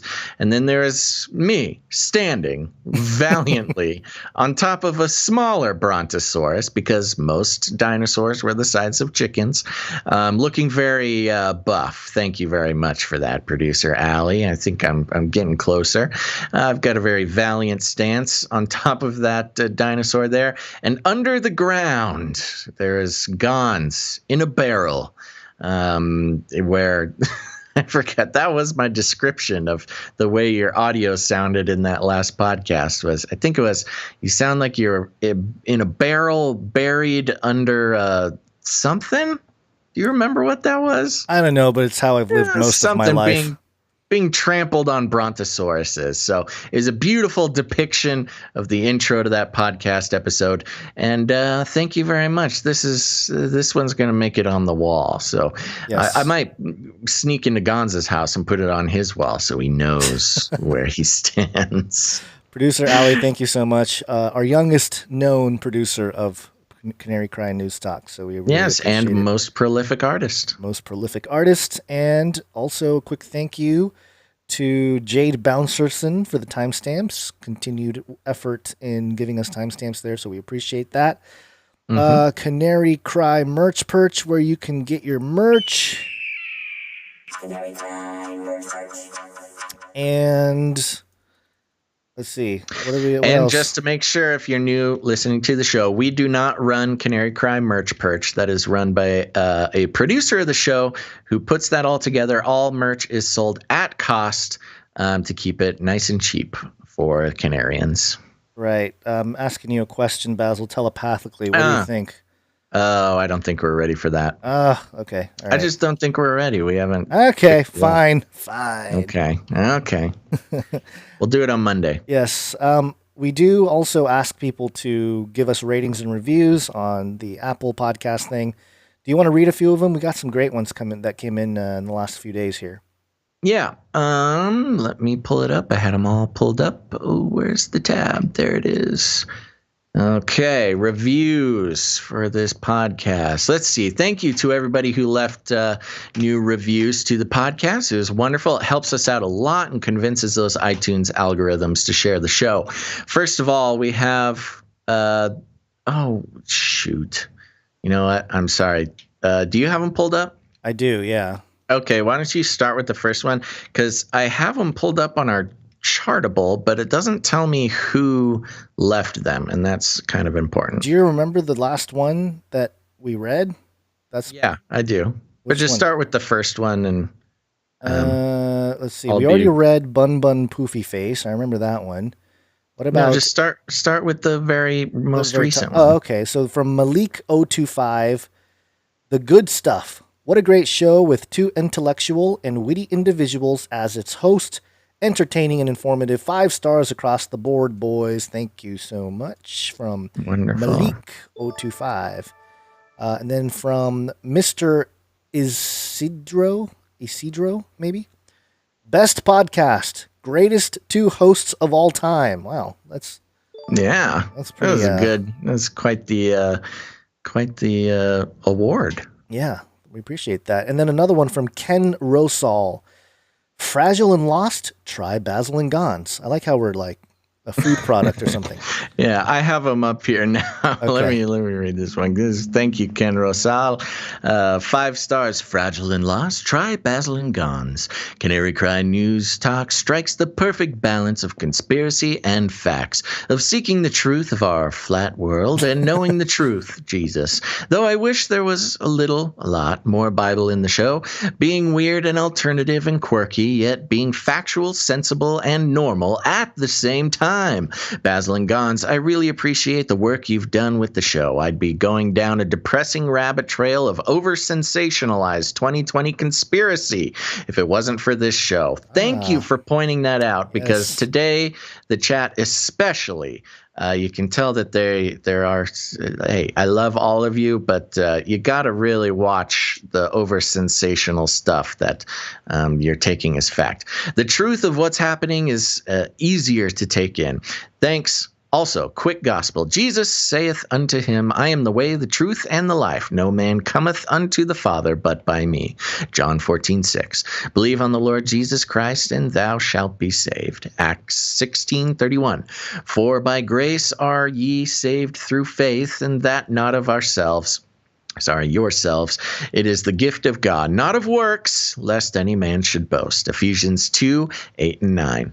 For whoever shall call upon the name of the Lord shall be saved. Romans 10:13. Thank you very much, Ken. We appreciate that. Hallelujah. Amen. Getting some gospel in there. Another 5-star review from Jay Bonzer. Keep it up. Current events from a fringe truth biblical perspective doesn't get much better. Basil Podcasterson is eccentric, but adds another layer to the podcast. I enjoy what Baz and Gons bring to the table each week and look forward to the new stream notification. P.S. I wish you guys would ditch Google, but I'm sure that's already in the plan. It is in the plan. Thank you very much, J Bones. Why listen to Canary Cry Radio? This is a 5-star from Puerto Rock, NJ. Why listen to Canary Cry Radio? A similar question can be asked. Why breathe? Out of necessity, one would say.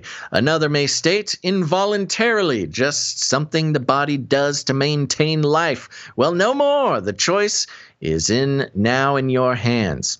While we are being forced garbage in the forms of mainstream media news outlets, there is indeed one form of news that has the lovely fresh life effect of breathing in air. It is Canary Cry Radio. Basil and Gons take the world by its horns, rattle a few cages, and provide us with amazing analysis of world's events with a unique and wonderful worldview. Prepare for a podcast that not only pushes existing boundaries and territories to never before reached places and heights, but also dares to embark into the regions of truth and logic. Oh, how daring of us. Very rarely has any others taken us to these now foreign lands, but we can be in good hands knowing these two gentlemen have our best interests in heart. Strap up, strap in, and enjoy the show. That's right. Thank you very much, Puerto Rock NJ. And we really do have your best interests at heart, no matter how angry some people get in the chat. 5 stars from Dr. Who Done Dat. News through the lens of Bible prophecy. Basil and Gons help me feel less crazy, one podcast at a time. Oh, that makes me feel good. Thanks for accompanying me through my drive time and work days. Gons and Basil are both 5 stars. Hey. Oh, you hear that, Gons? 10 stars. Both 5 stars. Just a couple more here. I think just one more. Just one more, yeah.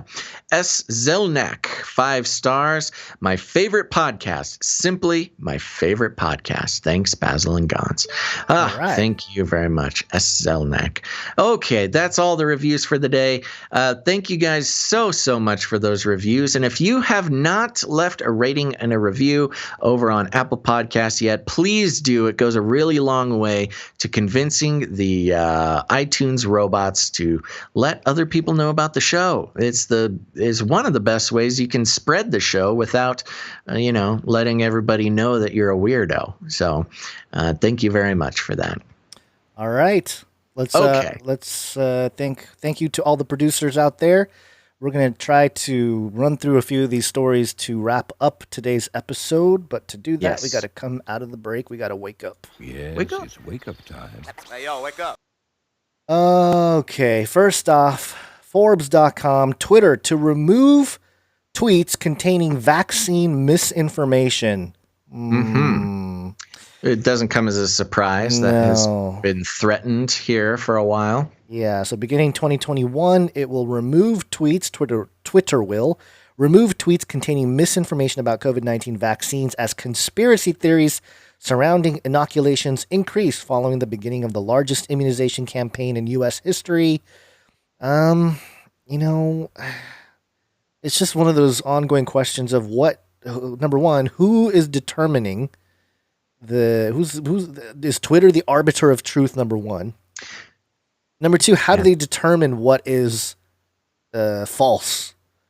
Just compared to exactly. It's the mainstream narrative. Whatever narrative they're told to approve is what gets approved. It's the Ministry of Truthiness from 1984. I think the last vagabond was complaining on Twitter earlier that all he does is source mainstream articles and mainstream things, kind of like what we do.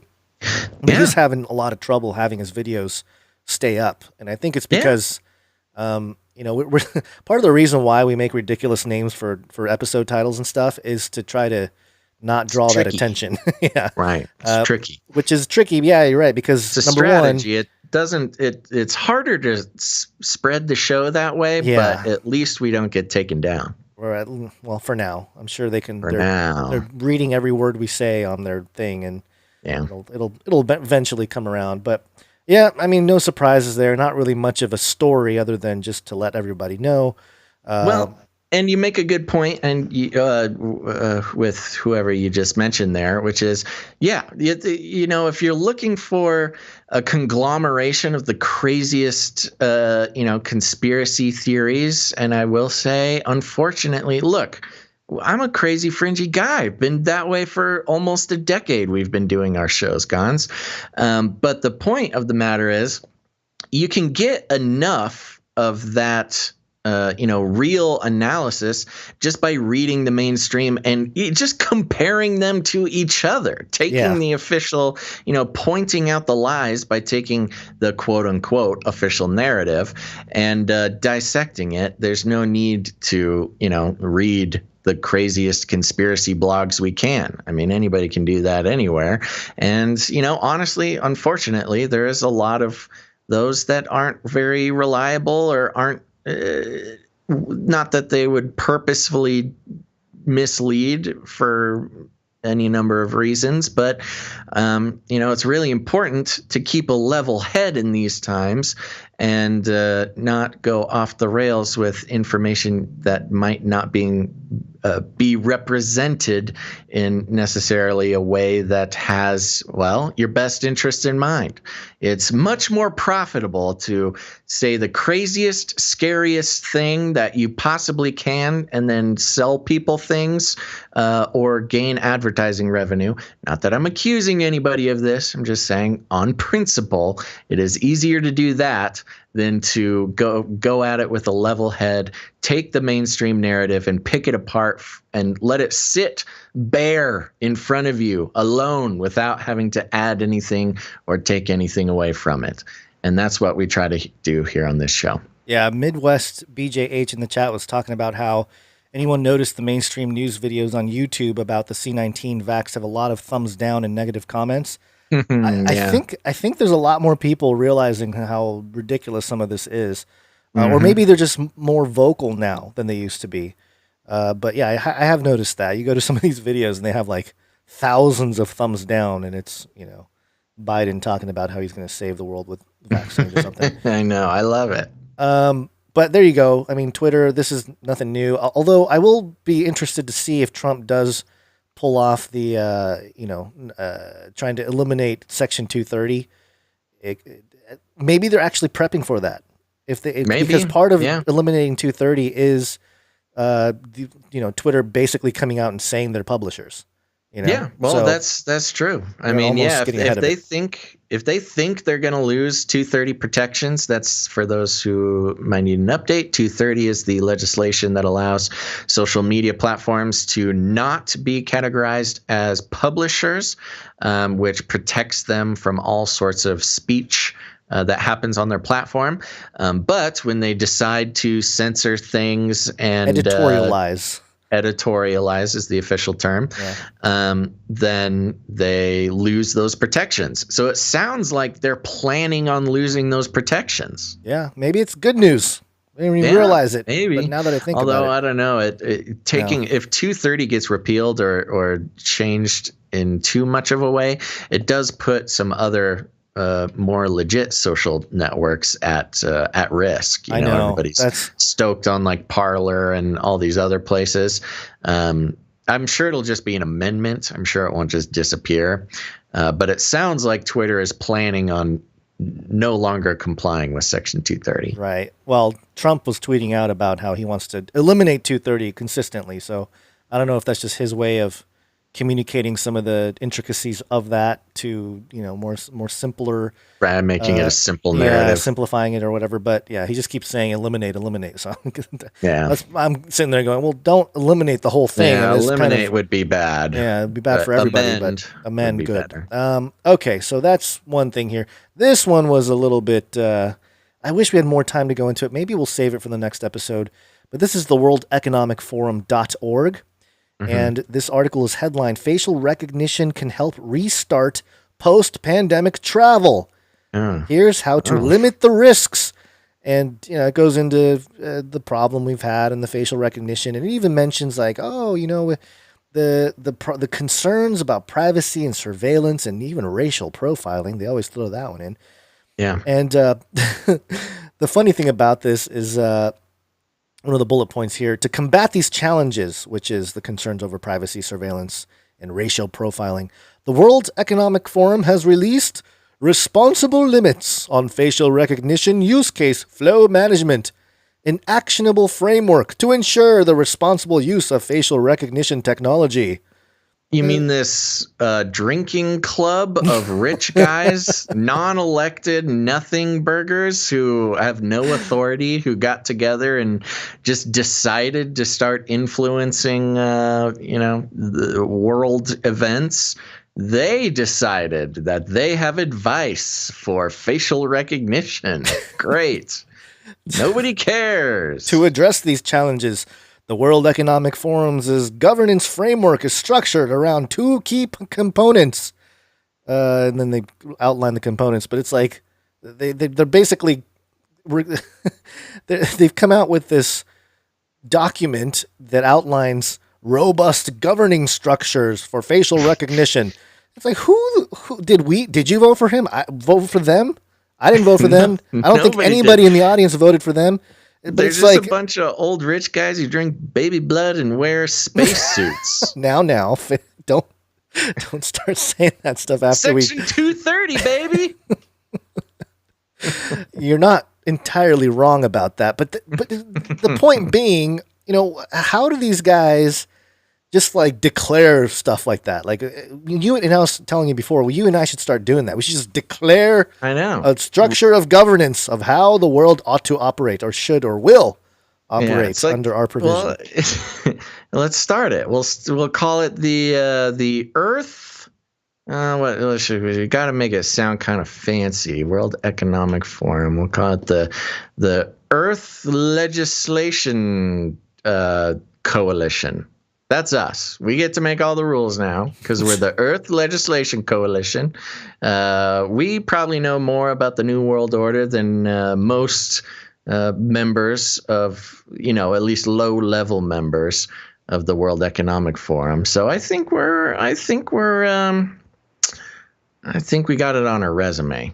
Yeah, there you go. We can make T-shirts. We can have meetings at Davos, go into the mountains and we'll get a giant statue of maybe not an owl, maybe like a brontosaurus, and we'll that'll be our it'll be a logo. It has to be a circle, of course, because no New World Order people take us seriously if it's not a circle. So it'll be a circle, but it'll be like a brontosaurus, kind of like looped all the way around, eating its own tail. But it'll be like an Ouroboros of a brontosaurus. A brontosaurus Ouroboros. All right, producers. And then we got to have the hollow Earth in there somewhere. Oh, the hollow Earth and flat Earth at the same time. Yes. It's like a not flat Earth, because the UN has the that's flat right. Earth. The UN has the flat Earth. We need the hollow Earth thing. Very good. All right. And we will come out and we will just announce governance structures for the world to abide by. It'll just be our thing. They'll start listening eventually. Eventually. Yeah, even the New World Order had humble beginnings. Those Satanists. Into being in the Twitch chat. Grupo de los gente más gigantes. What does that mean? It's a group of the, I don't know what gente Something is. giant. The biggest Something giants. The biggest gente. I don't know what that is. Okay. All right. What else you got? Okay. This one's another one that would like to spend more time on, but I forgot the jingle. Did you ever have the feeling that you were being watched? All these fall under the facial recognition, and even this now. This is Here, futurism. I'll take this one. Yeah, I take like it. this futurism thing. This is futurism.com. Oop, pop up.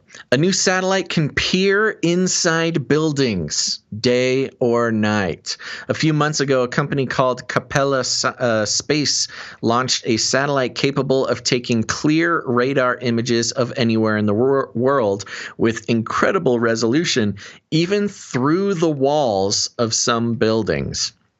And unlike, oh, great, this is perfect.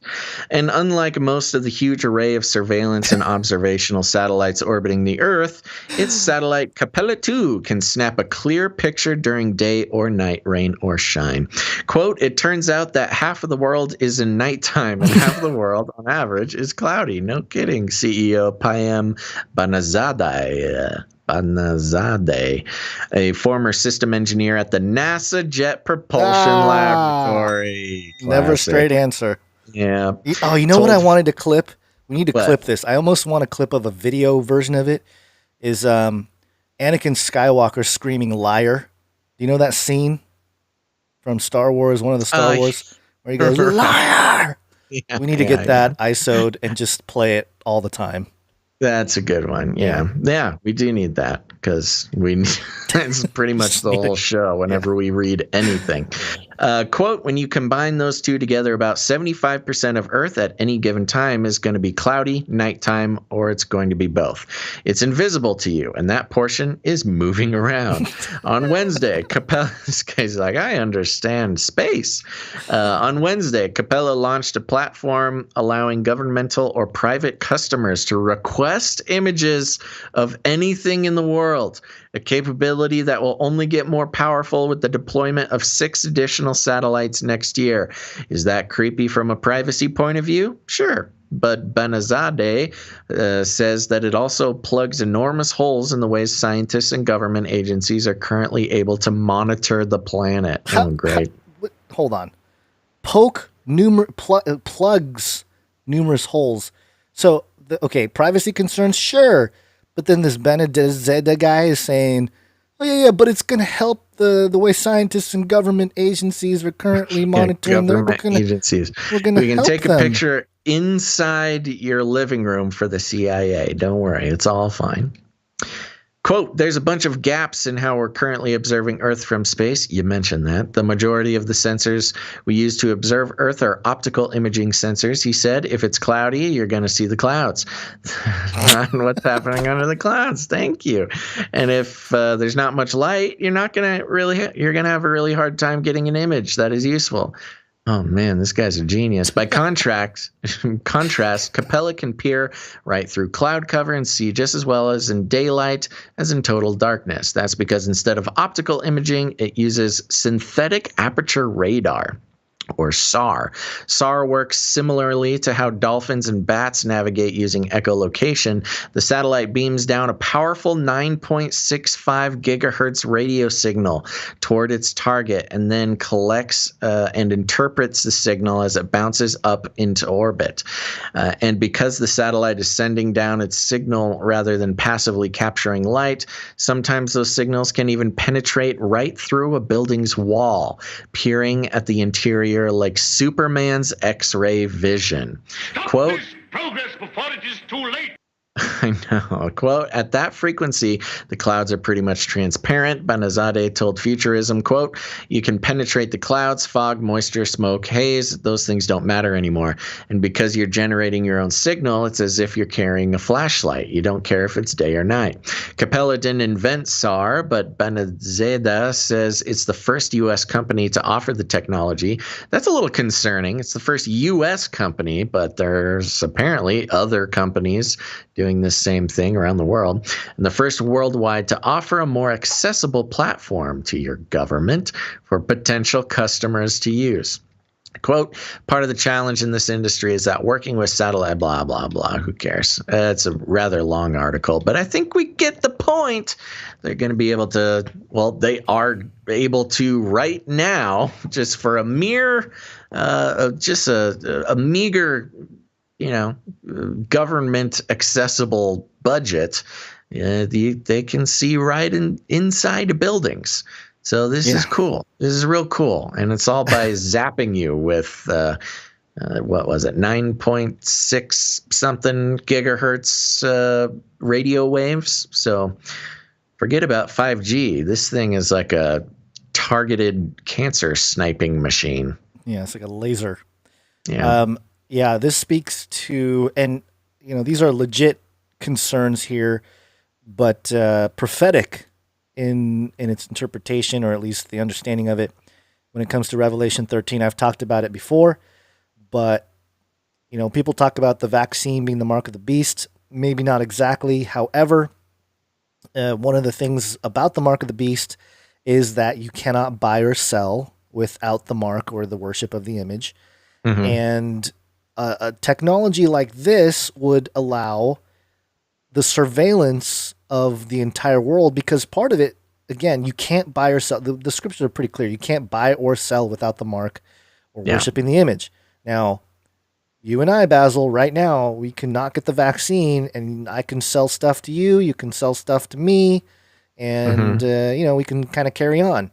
But the scriptures say you're pointing out that the vaccine does not qualify officially as the mark of the beast. Right, because contrary to some blogs you may have read and contrary to some YouTube videos you may have seen. Right. But under these types of technologies, a worldwide surveillance of every inch of this land that we live on called Earth, or land, collection of lands, so to speak, and water. If you can surveil every part of it, then yes, not being able to buy or sell without the mark becomes an actual possibility. And then you're talking about, here's the thing that people also, and I talk about this in other, over the years I've mentioned it, but the mark of the beast, once it's deployed, it's like the people who reject it were basically, those are the martyrs. They're going to come after you. They're going to come and kill you. Yeah. So beheaded. Yeah. So, people that are like really stoked that we're at the mark of the beast are fearing it. It's like, okay, you can fear the legit concerns for the vaccine, but technology like this, I think, speaks even more to the prophetic significance of where we're at in the timeline than just the vaccine that they're rolling out that Mike Pence allegedly got on TV today. So just keeping things in context as to the prophetic timeline and then what the scriptures actually say. And if you have to take an oath denying Jesus Christ, then you can be pretty. That's a big step towards something actually being the mark of the beast, and historically accurate too in that regard. If you go back to early Rome, they were doing that. You got to renounce your worship of Jesus. You got to worship Caesar. That kind of stuff. Yeah. So there's clear patterns in the scriptures, but there are certain things that appear very supernatural or highly technological, and I would say this story speaks to that type of thing where, hey, you can, hell, they're not going to get me. I'm going to be buying and selling with my friends in my basement, but this new satellite is like, no, we can see you. Yeah, and it's got a image at the very top of the article, which I didn't really understand what I was looking at, but now I do. It's looking through skyscrapers. Skyscrapers. They can see everything. They can see literally you hiding in the basement. Yeah. That's wild. Okay, couple. You got anything else on that, or are we good to nope. No, I'm good. Start our descent to landing the plane here. We have a couple artificial intelligence updates. Artificial intelligence. And the first one here, CNBC.com. Managers that use AI will replace those that do not, IBM executive says. Pay very close attention. Managers, like humans, that use AI will replace those that do not. So it's not saying AI is going to replace people as of yet. Yeah. They're saying managers that don't use AI are going to be weeded out. It was very interesting. Yeah. Key points: AI is not going to replace managers, but managers that use AI will replace those that do not, according to IBM Cloud and data executive Rob Thomas. Is that the same Rob Thomas from Matchbook 20? Yeah, he became an IBM executive. The pandemic saw increased demand for virtual assignments and customer service functions. Thomas added, IBM is to spin off its IT infrastructure arm so it can focus on higher margin cloud and AI services. Yeah. All right, great, fantastic. But it's another one of those things where, big companies like basically determining who gets to can keep their job and who doesn't at the managerial level. Well, it's interesting because it mentions in the article, this really is about giving our employees, our executives, superpowers. Yeah. And, one of the biggest things we saw take off in the pandemic was virtual assistants. So how do you care for employees, blah, blah, blah.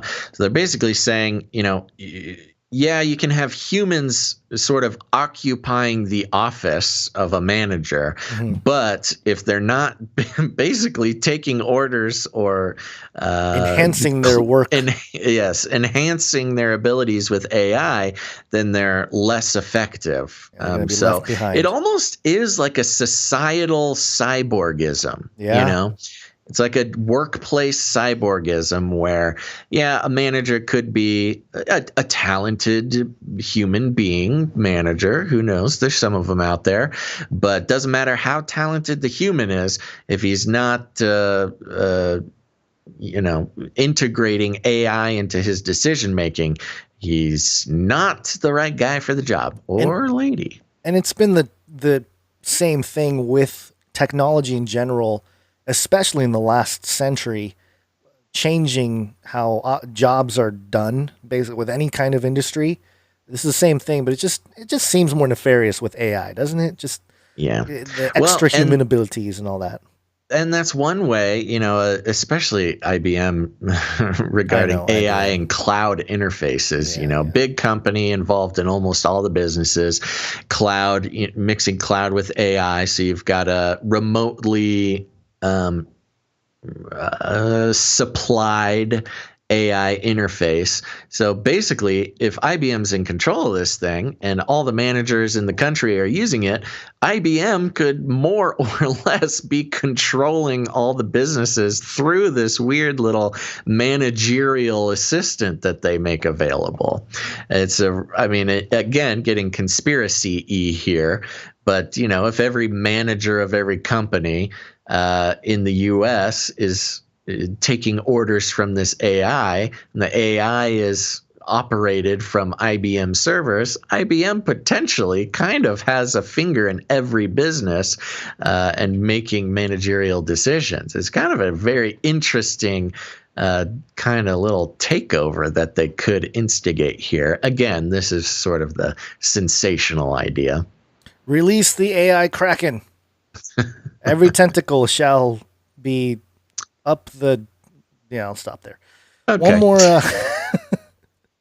One more story to land the plane. TheHill.com. Air Force uses AI on military flight for the first time. When I first saw this, I was like, really? AI the first time used in Air Force military flight? Yeah, interesting. But here's the names they come up with. Artificial... Well, they did the AI dogfights. Oh, those were virtual, though. Those are virtual, yeah. So this is the actual airplanes here. Artificial intelligence controlled sensor and navigation systems aboard a U-2 Dragon Lady reconnaissance aircraft on Tuesday is what the Air Force is hailing as the first military flight with a AI co-pilot. Quote, putting AI safely in command of the U.S. military system for the first time ushers in a new age. We will launch a new age of human-machine teaming and algorithmic competition. Will Roper, Assistant Secretary of the Air Force for Acquisition Technology and Logistics, said in a statement Wednesday, failing to realize AI's full potential will mean ceding decision advantages to our adversaries. The U-2 was flown by a human pilot identified by the Air Force with only their call sign, Voodoo. Major assigned to the 9th Reconnaissance Wing at Beale Air Force Base in California. The AI algorithm, dubbed R2-Mu, in a reference to Star Wars droid R2-D2, was responsible for sensor employment and tactical navigation, according to an Air Force news release.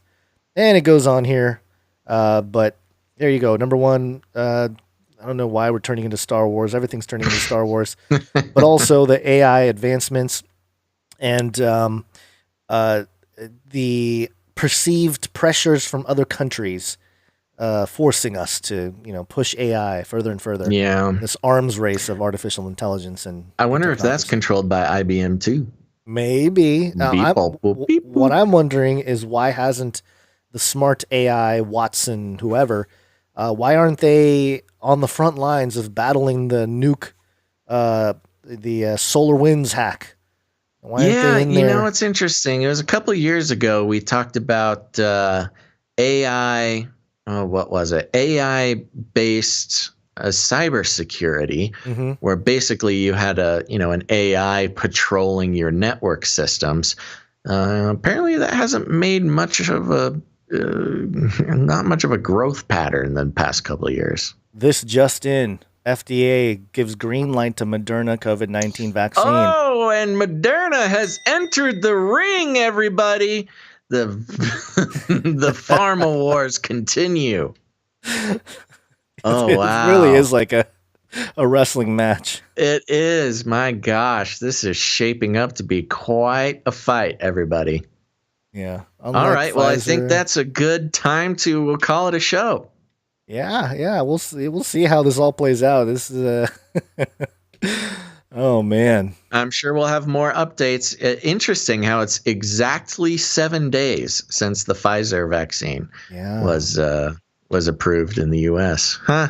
Okay. Well, they're 7 days late, but they are getting into the fight, folks. We'll see how many people faint or lose their facial muscles, or we'll see how the Moderna syringes work. See if there's any retracting needles. They grow angel's wings and they start flying. As it's interesting. Angelic creatures. We've really only seen real data coming from the Pfizer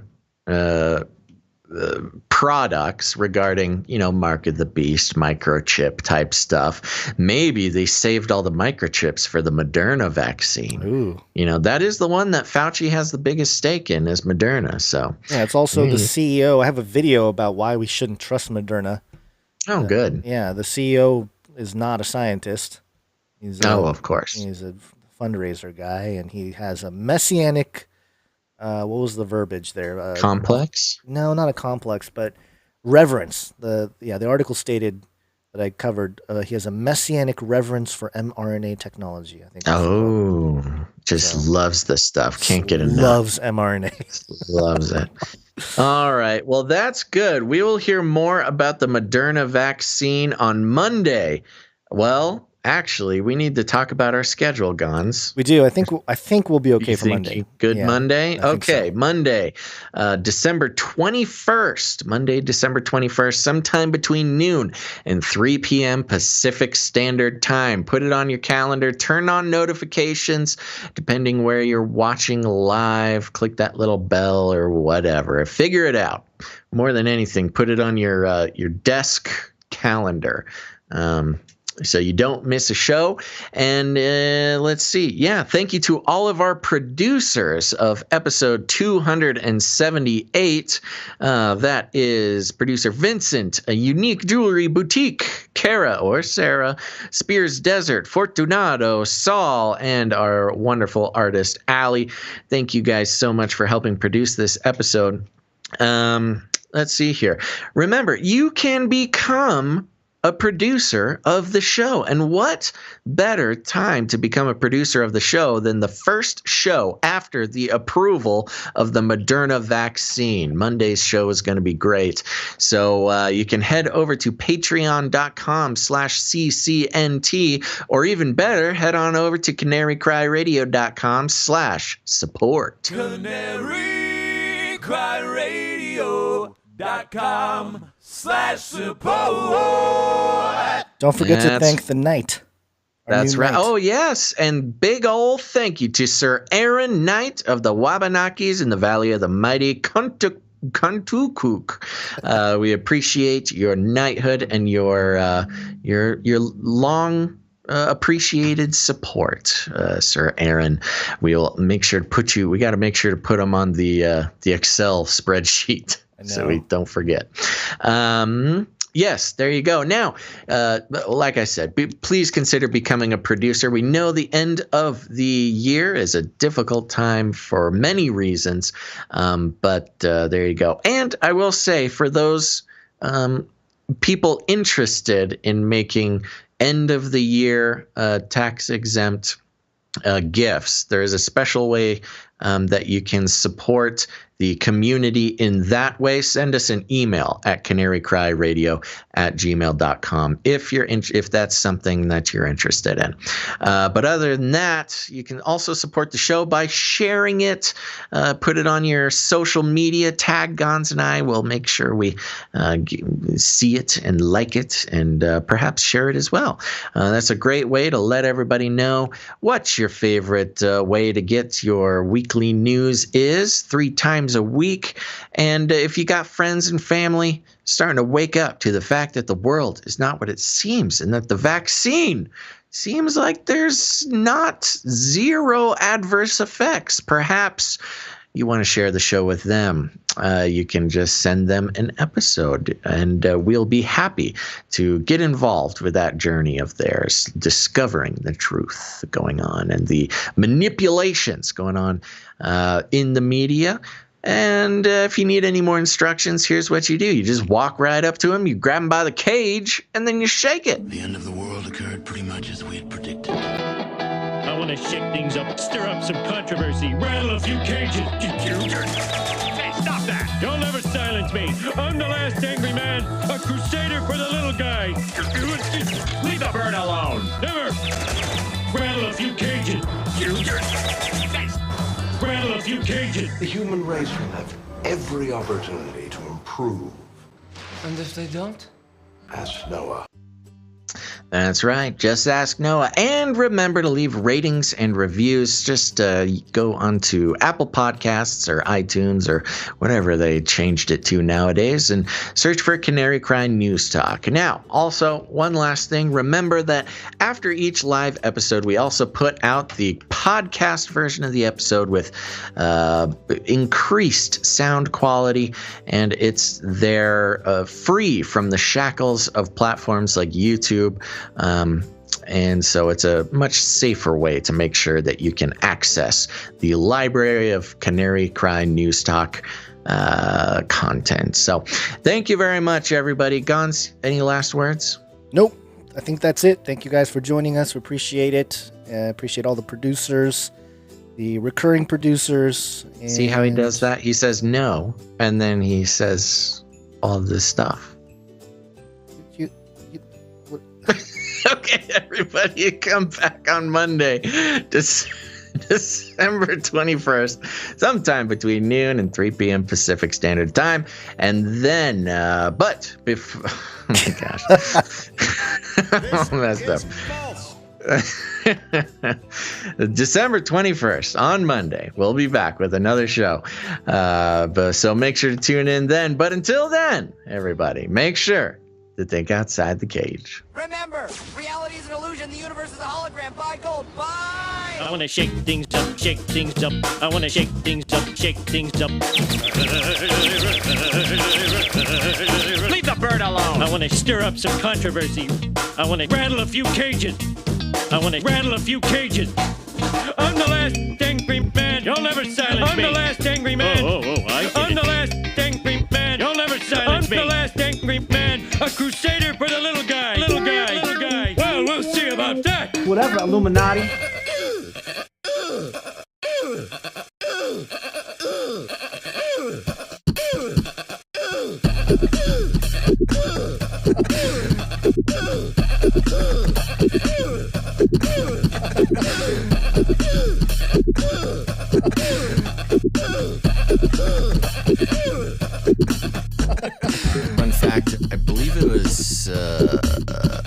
Another fun fact.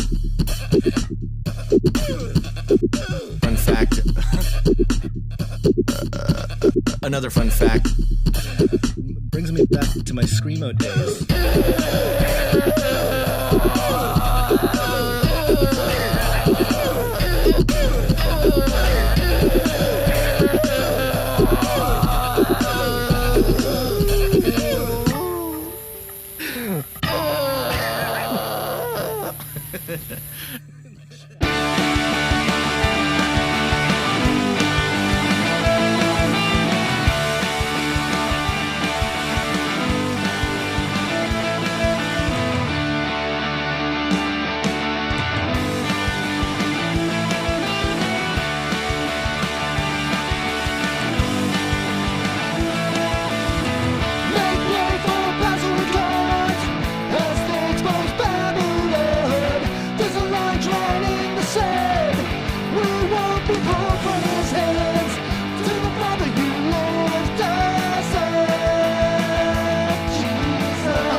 Don't even get me started on bidets, man.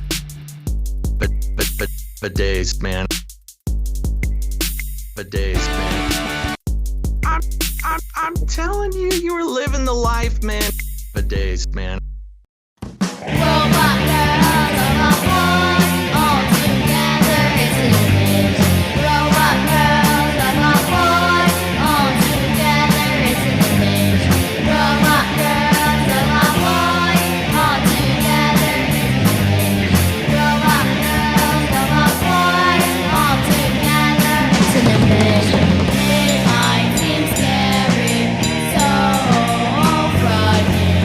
Yeah.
In the future, humans will be confined in a people's zoo. People, I'll keep you safe and warm in my people's zoo. I'll keep you safe and warm now in my people's zoo. You, yeah, you in my people's zoo. I'll keep the cameras on.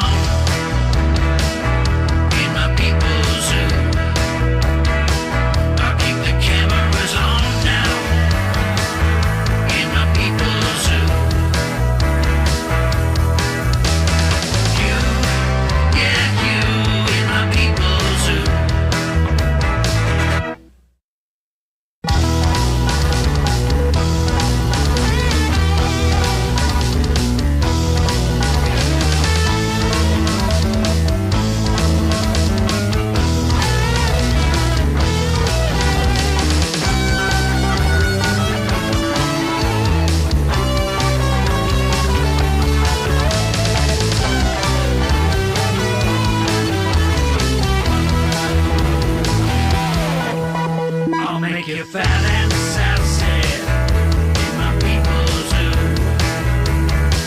I'll make you fat and sassy in my people's zoo. You, yeah, you, yeah, you, yeah, you, in my people's zoo.